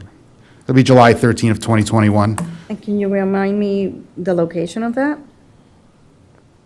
of dive 64? Or the location of where it is on the page? 64 or 63?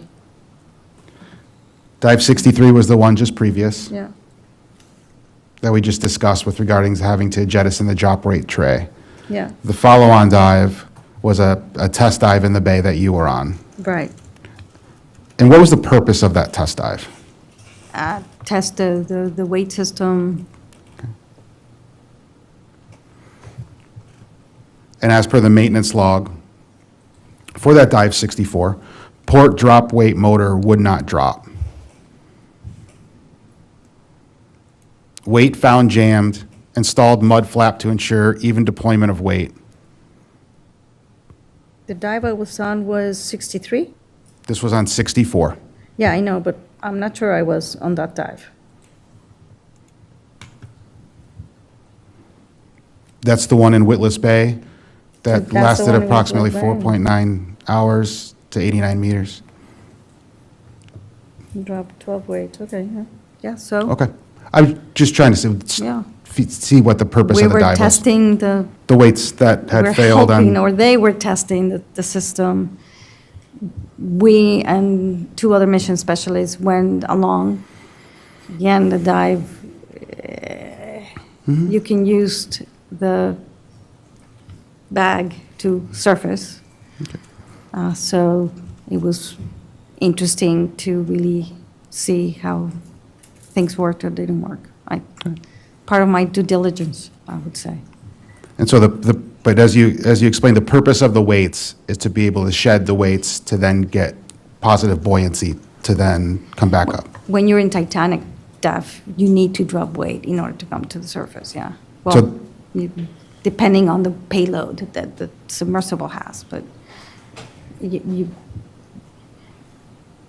know, you need weight to get down, and they would overweight the sub in order to go down and go through the column. And to come to the surface, weight had to be shed. You could get rid of any of the 8 bags, or you could drop some of that weight that was in the tray. The tray at the beginning was obviously having issues, so he needed to test it in several dives, which he was there. He said, let's see what happens. And adjustments were made when they came back to the surface. I left at some point. When I came back in 2022, the whole system was completely different, and it seemed to work very well. Okay. But as a mission specialist and having taken part in multiple expeditions, the drop weight system is crucial to the operation and the ascent of the submersible. Would that be a correct statement? Essential for what? For emergencies? To come back to the surface? I honestly, the sub was very buoyant. I think without those 8 bags, it comes to the surface. So even if everybody was passed out in sub and the squibs melted and all the 4 bags, I think that sub would have come to the surface very slowly, because it had a lot more weight in it, but it would come back to the surface. But they would require whatever the squib was rated for, whether it was 24 hours or 48 hours, and I believe these ones were for You have to 24 wait hours. 24 hours for it like to do like a it. sacrificial animal that would eventually, Or you could drop from the weight system, the hard ballast, to the weight system and do it quicker. So that was always a decision of whether it's getting bad, come back faster, whether it's okay, come back slower. Obviously, the more weight you took off at the bottom in Titanic depth, not at 500 feet, the more weight that had to be added onto the skids in order for the sub to be placed on the platform. was there ever a dive that you were aware of where they actually had to wait the 24 hours to the squibs for them to deteriorate enough to drop the bags? Nope. You had mentioned Kenny Hague. Was Kenny Hague part of Expedition 2022?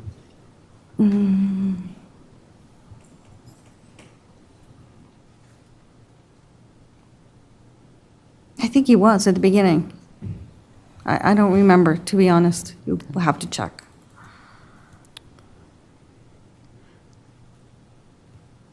And at the time of your dives were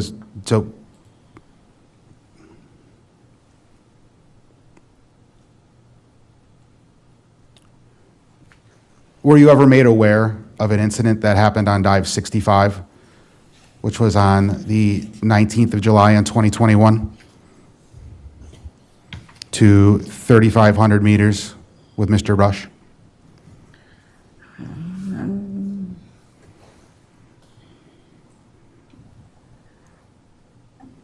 To be honest, I don't know if I was present. Okay.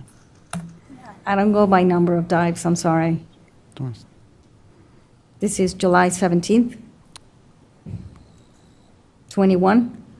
I don't July think I was there. 19th, 2021. 21. You were not there. I don't think I was there. Okay.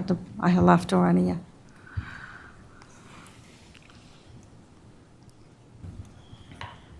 '21, I understand, was a year of a lot of testing.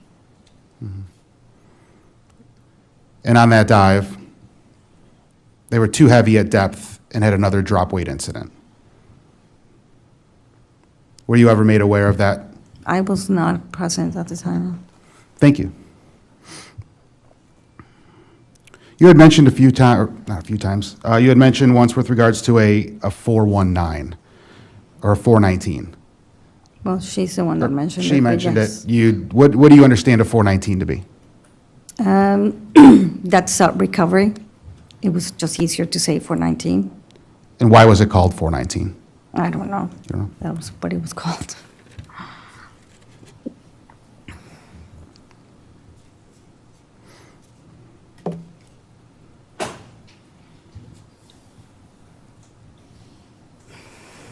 So in 2019, in April of 2019, you were there for the dive in the Bahamas to, I believe it was 3,760 meters.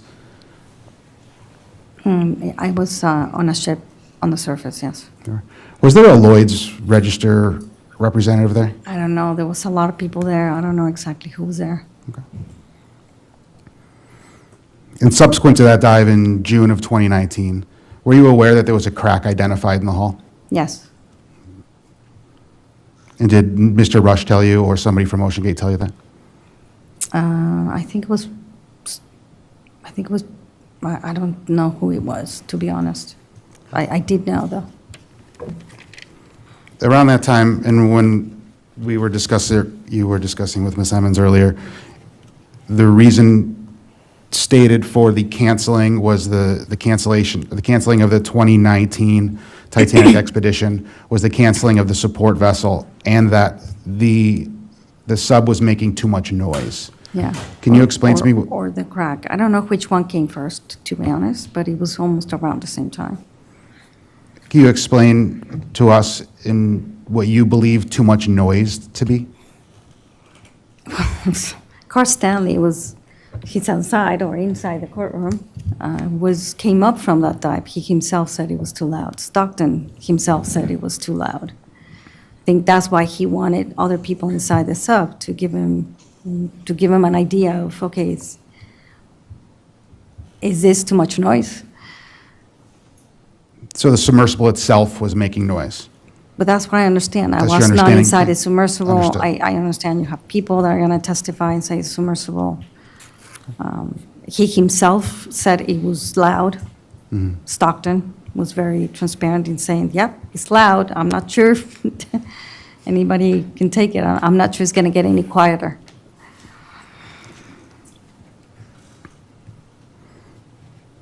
He would also show you the monitoring system. Like I asked at some point, I wanted to see the monitoring system from that dive. He would show it to you. Can you tell me a little bit more about the monitoring system? It just looked like an EKG with a lot of back and forth in comparison to the second hall, which was like a flat line. And were they the same systems? I don't know. I'm not an engineer. And were you able to view the monitoring system while as a mission specialist on a dive within the submersible? Yes, Can you describe to me what that screen looked like? like an EKG. He would split the screen between the controls and the monitoring system while he was taking the dive in the descent. And what did you believe that data to be? You said like an EKG, if it had a spike, did you know what that meant? Yeah, it meant that the monitoring system heard a noise or a vibration. And do you understand what a noise means, or what that would mean? What is that noise indicative of, or what does that mean? The sub, even if somebody came and knocked on the hull, it would be picked up. If a whale howled, it would pick it up. So it was just sensitive to the noises around the sub. Did you ever witness a spike while on a dive? But when we were using the ramp, it created some very small vibrations.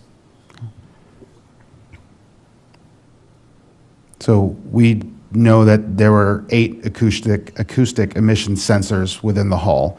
Could you see all 8 at one time on the monitor? You could see it very clearly. I didn't count them.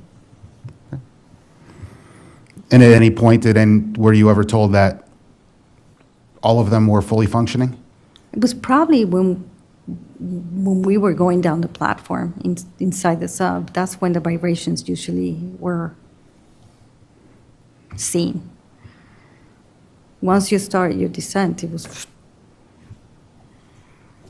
In 2022 and 2023, was there ever any discussion regarding the acoustic emission or the acoustic monitoring system and its functionality? Yes. And they stated, There was presentations on the ship on a regular basis. I don't know how many missions they were done, but most of the 2 days that we were transiting to Titanic, the ship had presentations, and we had Titanic experts, there was Titanic historians, and Stockton would do a presentation on the sub and how it was made, the thought of it, how it was dreamt, presentations on the platform, presentations on the deck, what to do on the deck. There was even knot tying training. so specific to 2023, did you believe or were you told that all systems were functioning to include the acoustic monitoring system? Or the real-time monitoring system to include the acoustic emissions and the strain gauges? I was not going to be going in the sub in 2023. There were presentations on the monitoring system. I'm not sure what they exactly was independently mentioned in those presentations. They were very thorough. That's all I can tell you.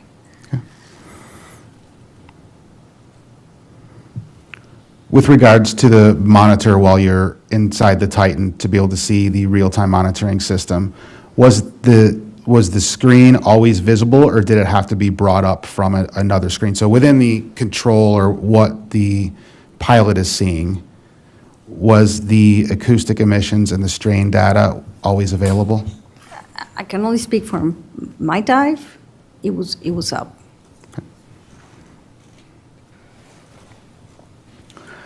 How did Titanic Expedition 2022 differ to 2023 with regards to the support vessel?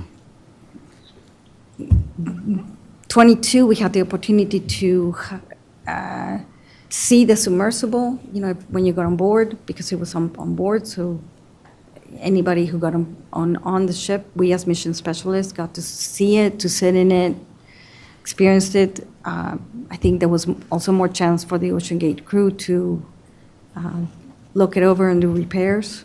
In 2023, it was a little bit more challenging to do that because it was in the water. They had to be transported to the water in order for them to do their checks.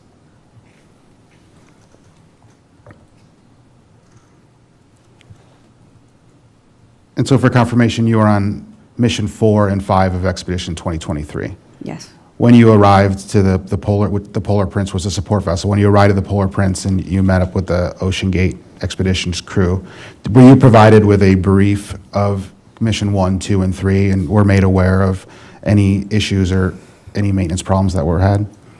Yeah, I think at some point they gave us a briefing on why there were no dives done. And if I may, I believe one of the major differences between 2021 and 22 and then into 23 was that the launch recovery system with the Titan atop had to be towed astern of the Polar Prince for the duration of the trip, fore and Yes. aft, correct? Yeah. Were you made aware of any towing issues or any issues in the transit on previous missions? Yes, I think they had a net get caught and they had to stop and correct that. Just for the questioning, just to confirm that you were not there I was at not that there. time, correct? That's what I was told in the briefing, yes. And were you aware, were you told that any maintenance issues or any problems or had arisen from that incident? Every briefing we had, problems in previous missions were mentioned to everybody on board. And had those issues been corrected, or did you believe them to have been corrected? They had a checklist of things that they needed to get fixed and were getting fixed, so yeah, it was, if you stopped and looked at the plan, you could tell what had been fixed or not fixed. Were you ever part of the dome closing crew in any of your yes. expeditions? Can you talk to me a little bit about the dome closing, the dome closing crew procedure? Well, we as mission specialists pretty much just held the nuts and bolts. Give me a nut, give me a bolt, give me a wrench, give me. I call it being a nurse in the hospital. We just can't hand over, or people hand you things over. The procedure was to make sure the dome was lined up, moving the dolly closer. Once it was closed and lined up and the bolts started to get in, the people would tighten them. Or in the opposite way, they would untighten them and then hand them over to somebody with hands, and you put them in a box. Or the other way around, you gave them the bolts. It was timed. We actually sometimes even had races of, let's see how fast we can do this. Did you ever hold that position while on Expedition 2023? Hold what position? Of dome closing crew or dome I was dome part of assistance? the team that participated in that dome crew, but as I said, it was, if you were not part of the Ocean Gate official crew, you were just holding bolts. And so the difference between, we'll just say Expedition 2022 and 2023 is that the mission specialists and the pilot and the crew entered, in 2022, they entered into the Titan while on the aft deck of the Horizon Arctic. And in 2023, they entered into the Titan while at sea on the platform. Correct. Did this add any extra risk, and was this risk evaluated? I'm sure, but I was not privy to those conversations. They assessed everything. I mean, getting into a dinghy in the open ocean and driving out to the platform probably adds more risk. And from what you can see in the checklist, they always took into account little things like that. And as a mission specialist, once you were inside the Titan and it was secured from the dome closing crew, would you be able to get out of the submersible without assistance from the external crew? No.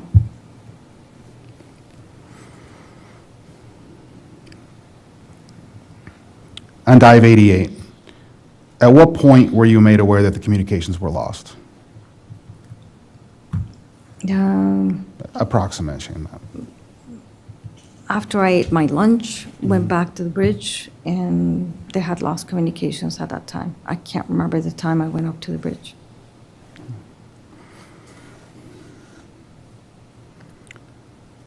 Did anyone ever mention to you that they heard or felt something around the time of the loss of comms aboard the Polar Prince within the crew?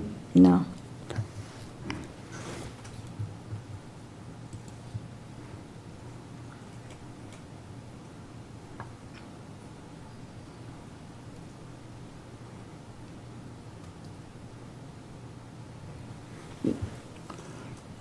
What was Mrs. Rush's role with Ocean Gate? She usually sat on the comms. Did you ever work or deal with the Ocean Gate Foundation? No.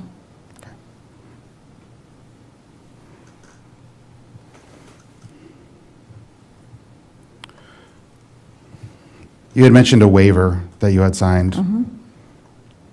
And you had signed the waiver for all of your missions that you completed, so Andrea Doria, Hudson Canyon, Expedition 21 and 22? Did you sign one also for 23? Yes. Did you pay for 2023 expedition? No. I paid my way. Your way, yeah. But My plane ticket, my hotel. I was not paid by Ocean Gate to be there. I wanted to be there.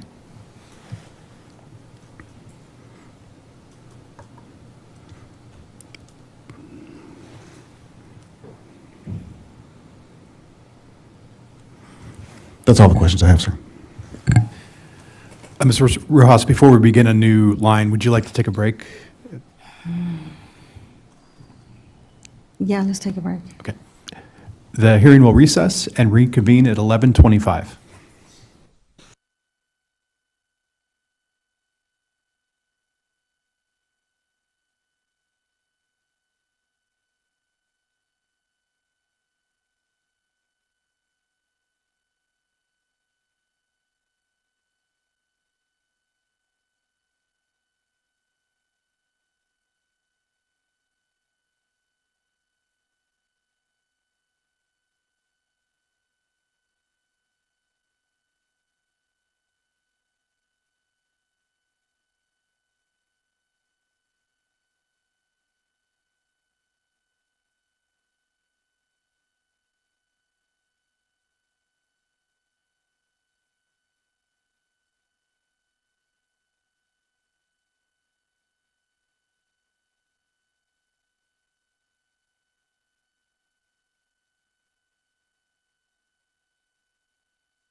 The hearing is now back in session. Ms. Rojas, I now have some questions that are going to jump around and kind of follow up on some of the earlier lines. I'm curious, in your role as a mission specialist, did you feel empowered to raise safety issues and stop a mission if there were concerns? You were given the opportunity to voice any concerns you had to the Ocean Gate crew, if you thought something needed change. I saw change throughout the expedition, so I got the impression they heard you and acted accordingly. But if you were on an expedition as a passenger or mission specialist during the dive, could you stop the operations for a safety issue? I felt like I could, yes. Did you ever raise a safety concern during a dive? And no, I'm an underwater person. I was happy to be underwater. Does that mean that you had some concerns, but you felt compelled to keep operating? I knew the risk that I was taking, and still decided to go. I'd like to talk about the Andrea Doria expedition. You said you recorded some of that Yeah. mission. Did you record the entire mission? Pretty much. I mean, it's painful to watch. It gets cut off, at times, but I do have a lot of it, yes.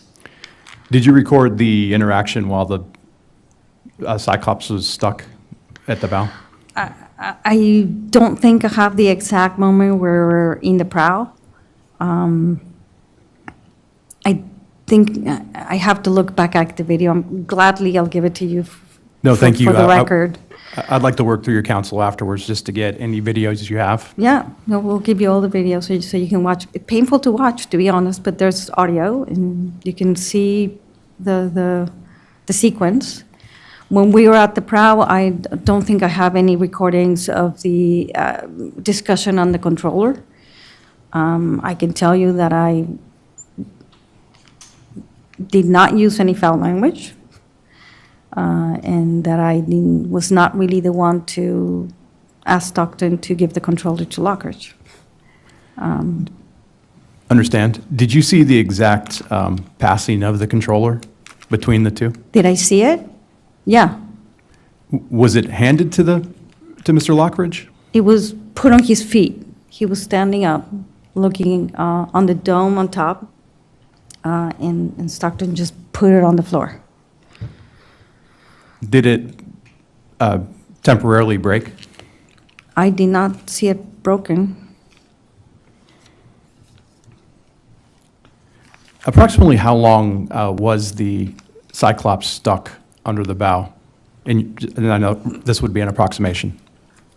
I don't know. It didn't seem that long to me. I mean, would you say longer than 15 minutes? No, maybe less than 15 minutes.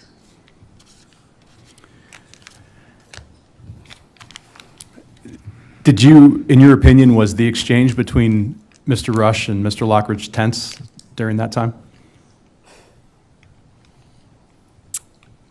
Yes, but there was no yelling or screaming. They both held themselves professionally, in my view.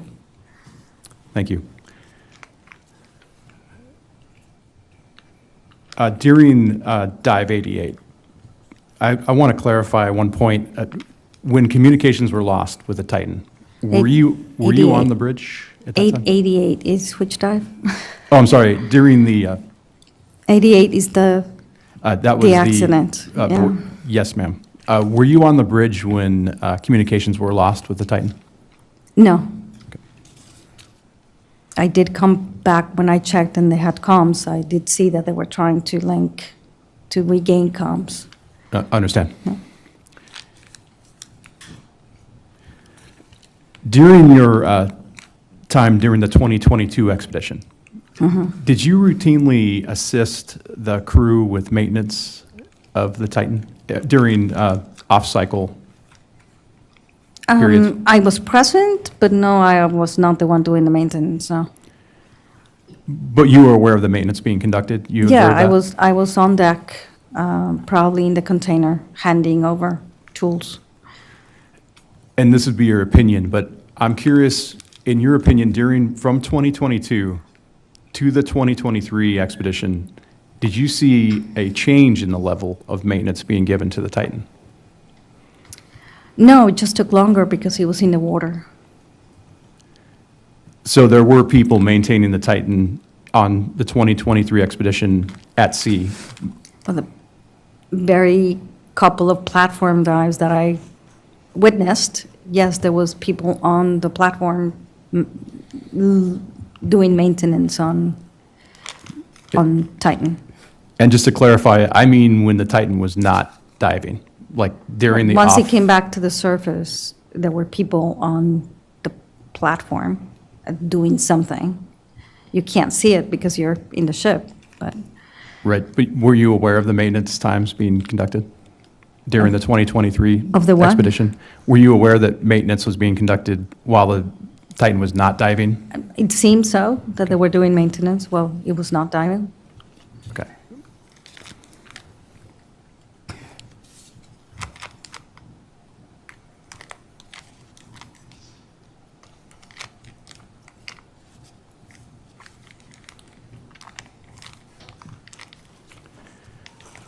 Okay, thank you. At this time, I'd like to pass the line of questioning to the NTSB. Mr. Muse.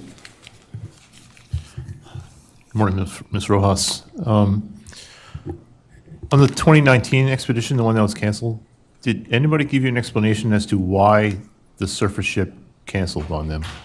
Yeah, they actually sent us a letter. I can't remember the reasons why. OceanGate would send regular letters, and there's a letter that explains why. Okay. On the Dive 88, the accident voyage, I think you said you were part of the platform, you were a platform assistant. Yes. Did you also play with the dome closing team? Were you part of that? I think I was listed in dome closing team as well, yes. And you mentioned earlier they were on strike one already because of a crew change. Yeah. Was that because Ms. Bay was not there? Because who? Because I understand Ms. Amber Bay was not there and she was the normal dome closing team leader. Is that right? No, the person that was supposed to be driving the dinghy that morning was seasick, and That's why you were at strike one already? right, that Okay. morning. Was anything different in closing the dome on that last voyage? Not that I remember. How about bolts? Or all the bolts? I was handling bolts. The mission specialist role was volunteer, supervised. You were not really in any critical decision-making, really just handing over tools and standing by in case somebody needed help. So I did not inspect the bolts, no. It was not my job to inspect the bolts. Was there any bolts left over when you were done in your hands? And there was a whole box of bolts. Okay. And lastly, in any of your expeditions with Titan, did you observe any interaction with government officials between OceanGate and, let's say, Canadian Customs or Canadian Coast Guard, or In what year? any of the trips you made? 2021, Canadian Coast Guard boarded the ship at some point to ask questions about what we were doing. Okay, thank you, ma'am. Ms. Rojas, I just want to clarify, are you familiar with the Canadian authority structures? No. Typically, it could be, is it possible that there was a different Canadian organization like Transport Canada or the Canadian maybe. Coast Guard? I have no idea. It was some official came on board, looked at all our passports, asked us questions, and then they left. Understand. So it could be just really a Canadian authority in your view? That was not my job. No, understand. I just want, for the record, you're not Yeah. sure what organization was on board. Right. Ms. Rojas, I just want to ask some questions now related to the scientific operations. Oh, okay.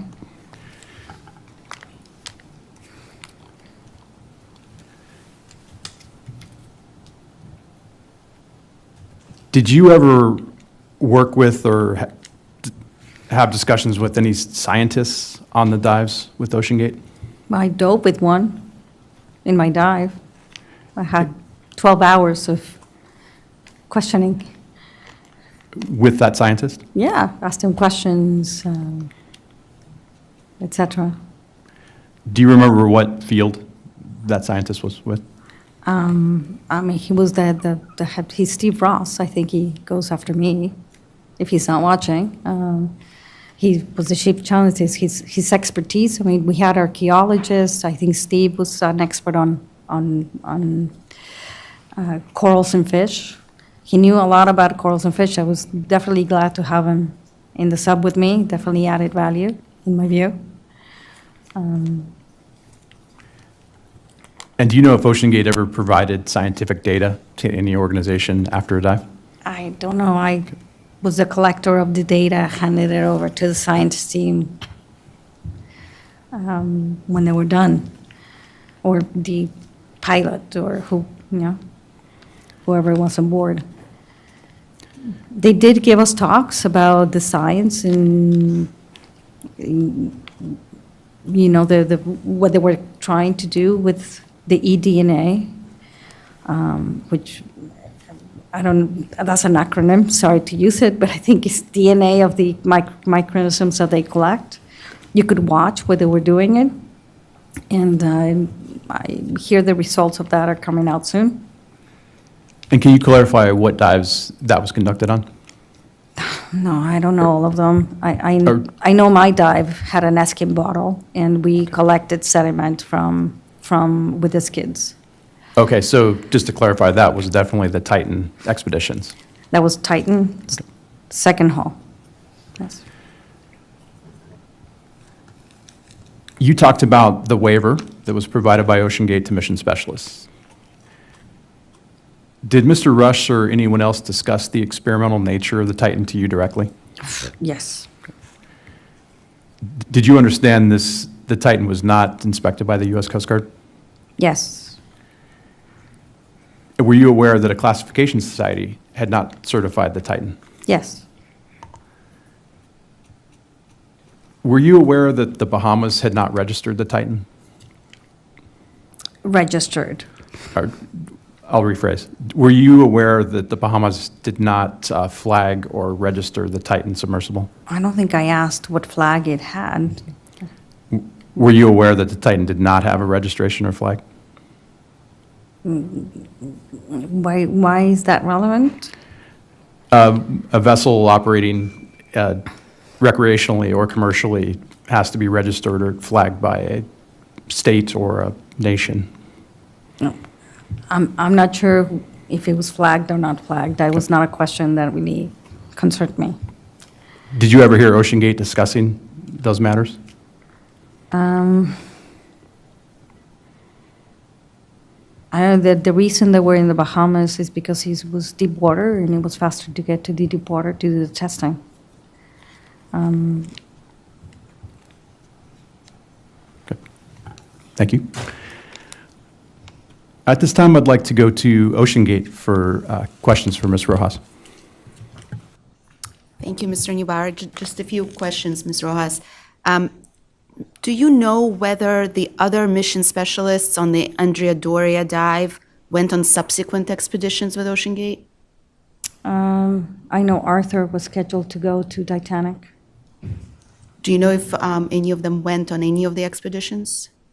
Well, Arthur unfortunately passed, so he didn't get his chance. I don't know if Chris went. You mentioned that the Titan was experimental and that this was communicated to you. What was your understanding of what that meant? Untested, new waters, completely new material. never used in deep water vehicles. Thank you. You mentioned also that you understood that the Titan was not classed. What is your understanding of what that meant? There was no classification program for a carbon fiber sub. It just didn't exist. It had to be made. So following the protocols for classification of a aluminum or titanium classed, I was not surprised to hear that it was not classed because there was no baseline for the classification. In classification, did you understand that no external society, classing society, had externally validated this submersible? Yes. It was similar to the Apollo program. They tested by doing. And, Neil Armstrong didn't ask somebody, is this vessel classed before he went to space? He just got in and went. For me, it was the drive of exploration. You either understand it, you don't understand it, and exploration requires risks. And you mentioned that you were involved in dive operations with companies other than OceanGate. Is that right? Correct. Which ones? Only U-boat navigator. And how would you compare your experience in terms of dive operations with OceanGate and with the other company that you dove with? For me, the Triton subs are like the Ferrari of the business. They're beautiful.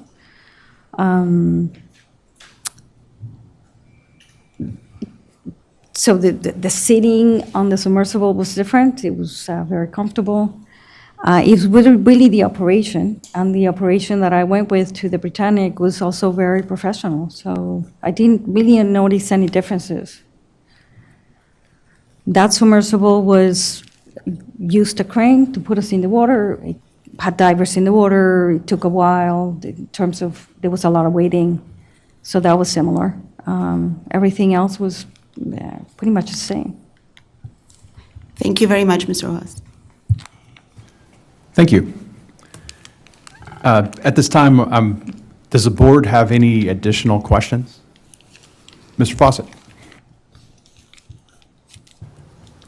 Ms. Rojas, my name is Keith Fawcett. Thank you for being here. Thank you. I want to focus on the pre-dive assessments that were done prior to launching the Titan. Based on your experience, was the condition of the hull reported to be part of the pre-dive assessment? We're talking Titan. Yes, Titan. Yes.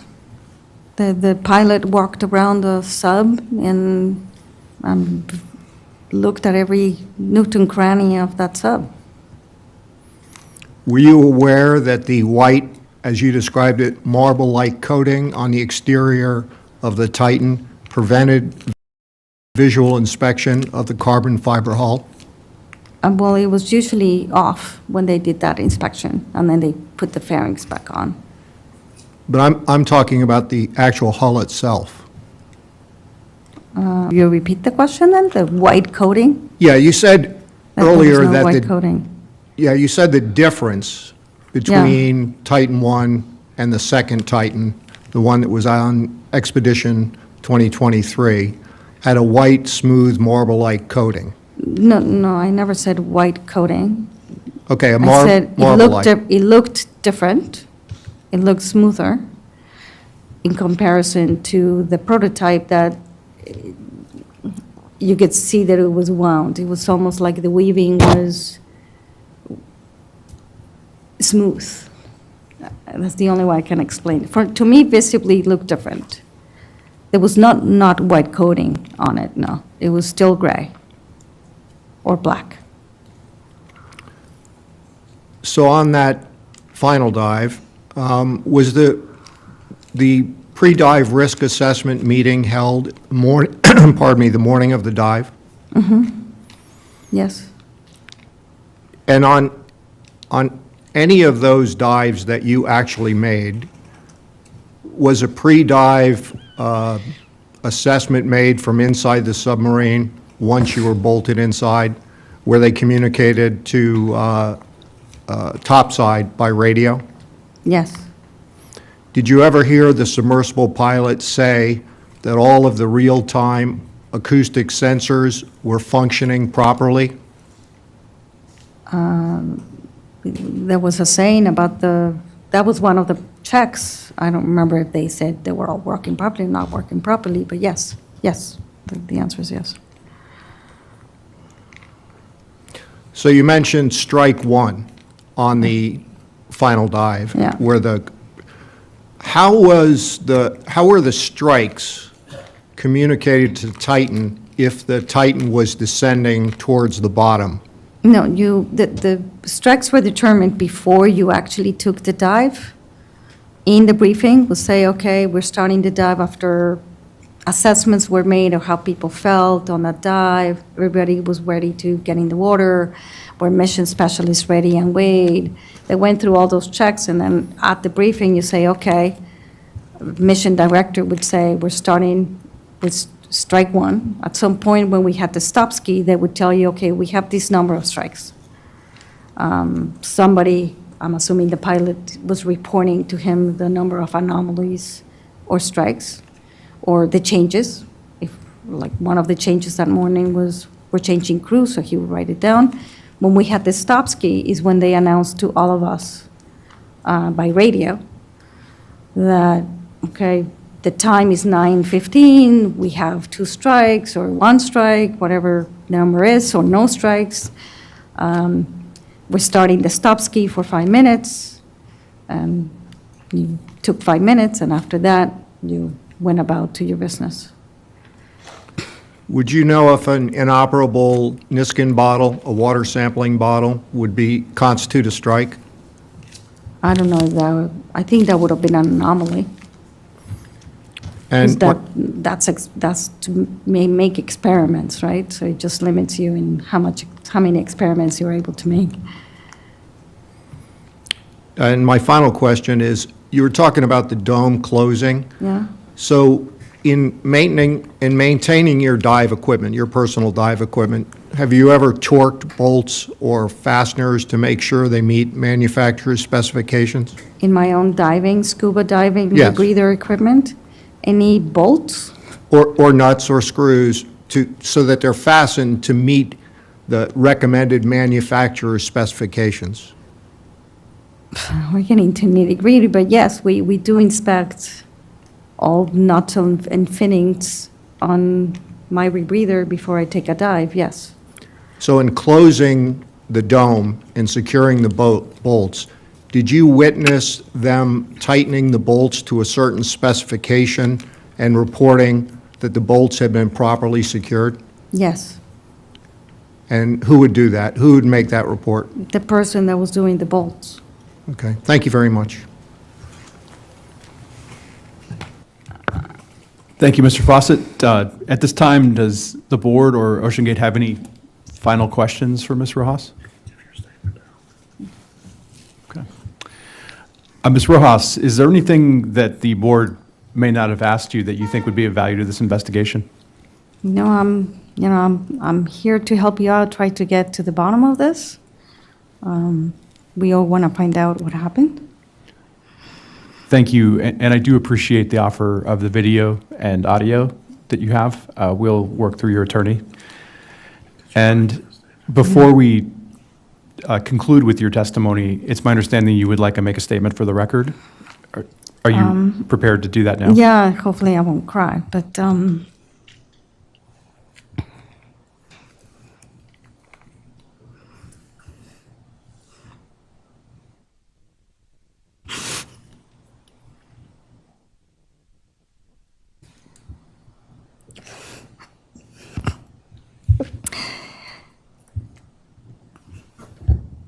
what we have all gone through.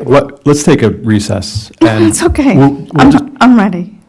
Okay, What just we take your have time, please. all gone through is still raw.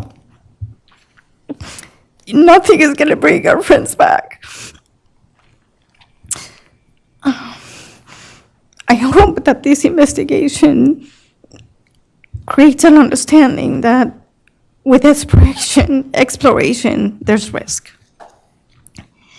And without taking that risk and the exploration, the world still be flat. I hope that innovation continues so we can make the oceans accessible to people like me who got to fulfill a dream. And that you still allow citizen scientists to participate in expeditions. Expeditions are needed, and the oceans are significantly underfunded.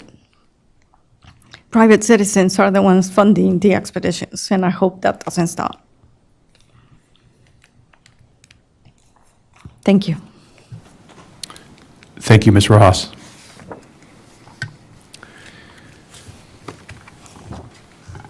Ms. Rojas, you are now released as a witness at this formal hearing.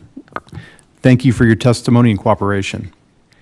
If I later determine that this board needs additional information from you, I will contact you through your counsel. If you have any questions about this investigation, you may contact the investigation recorder, Lieutenant Kelly Steele. Thank you again. I know this was an emotional testimony for you, and I appreciate your time today. Thank you.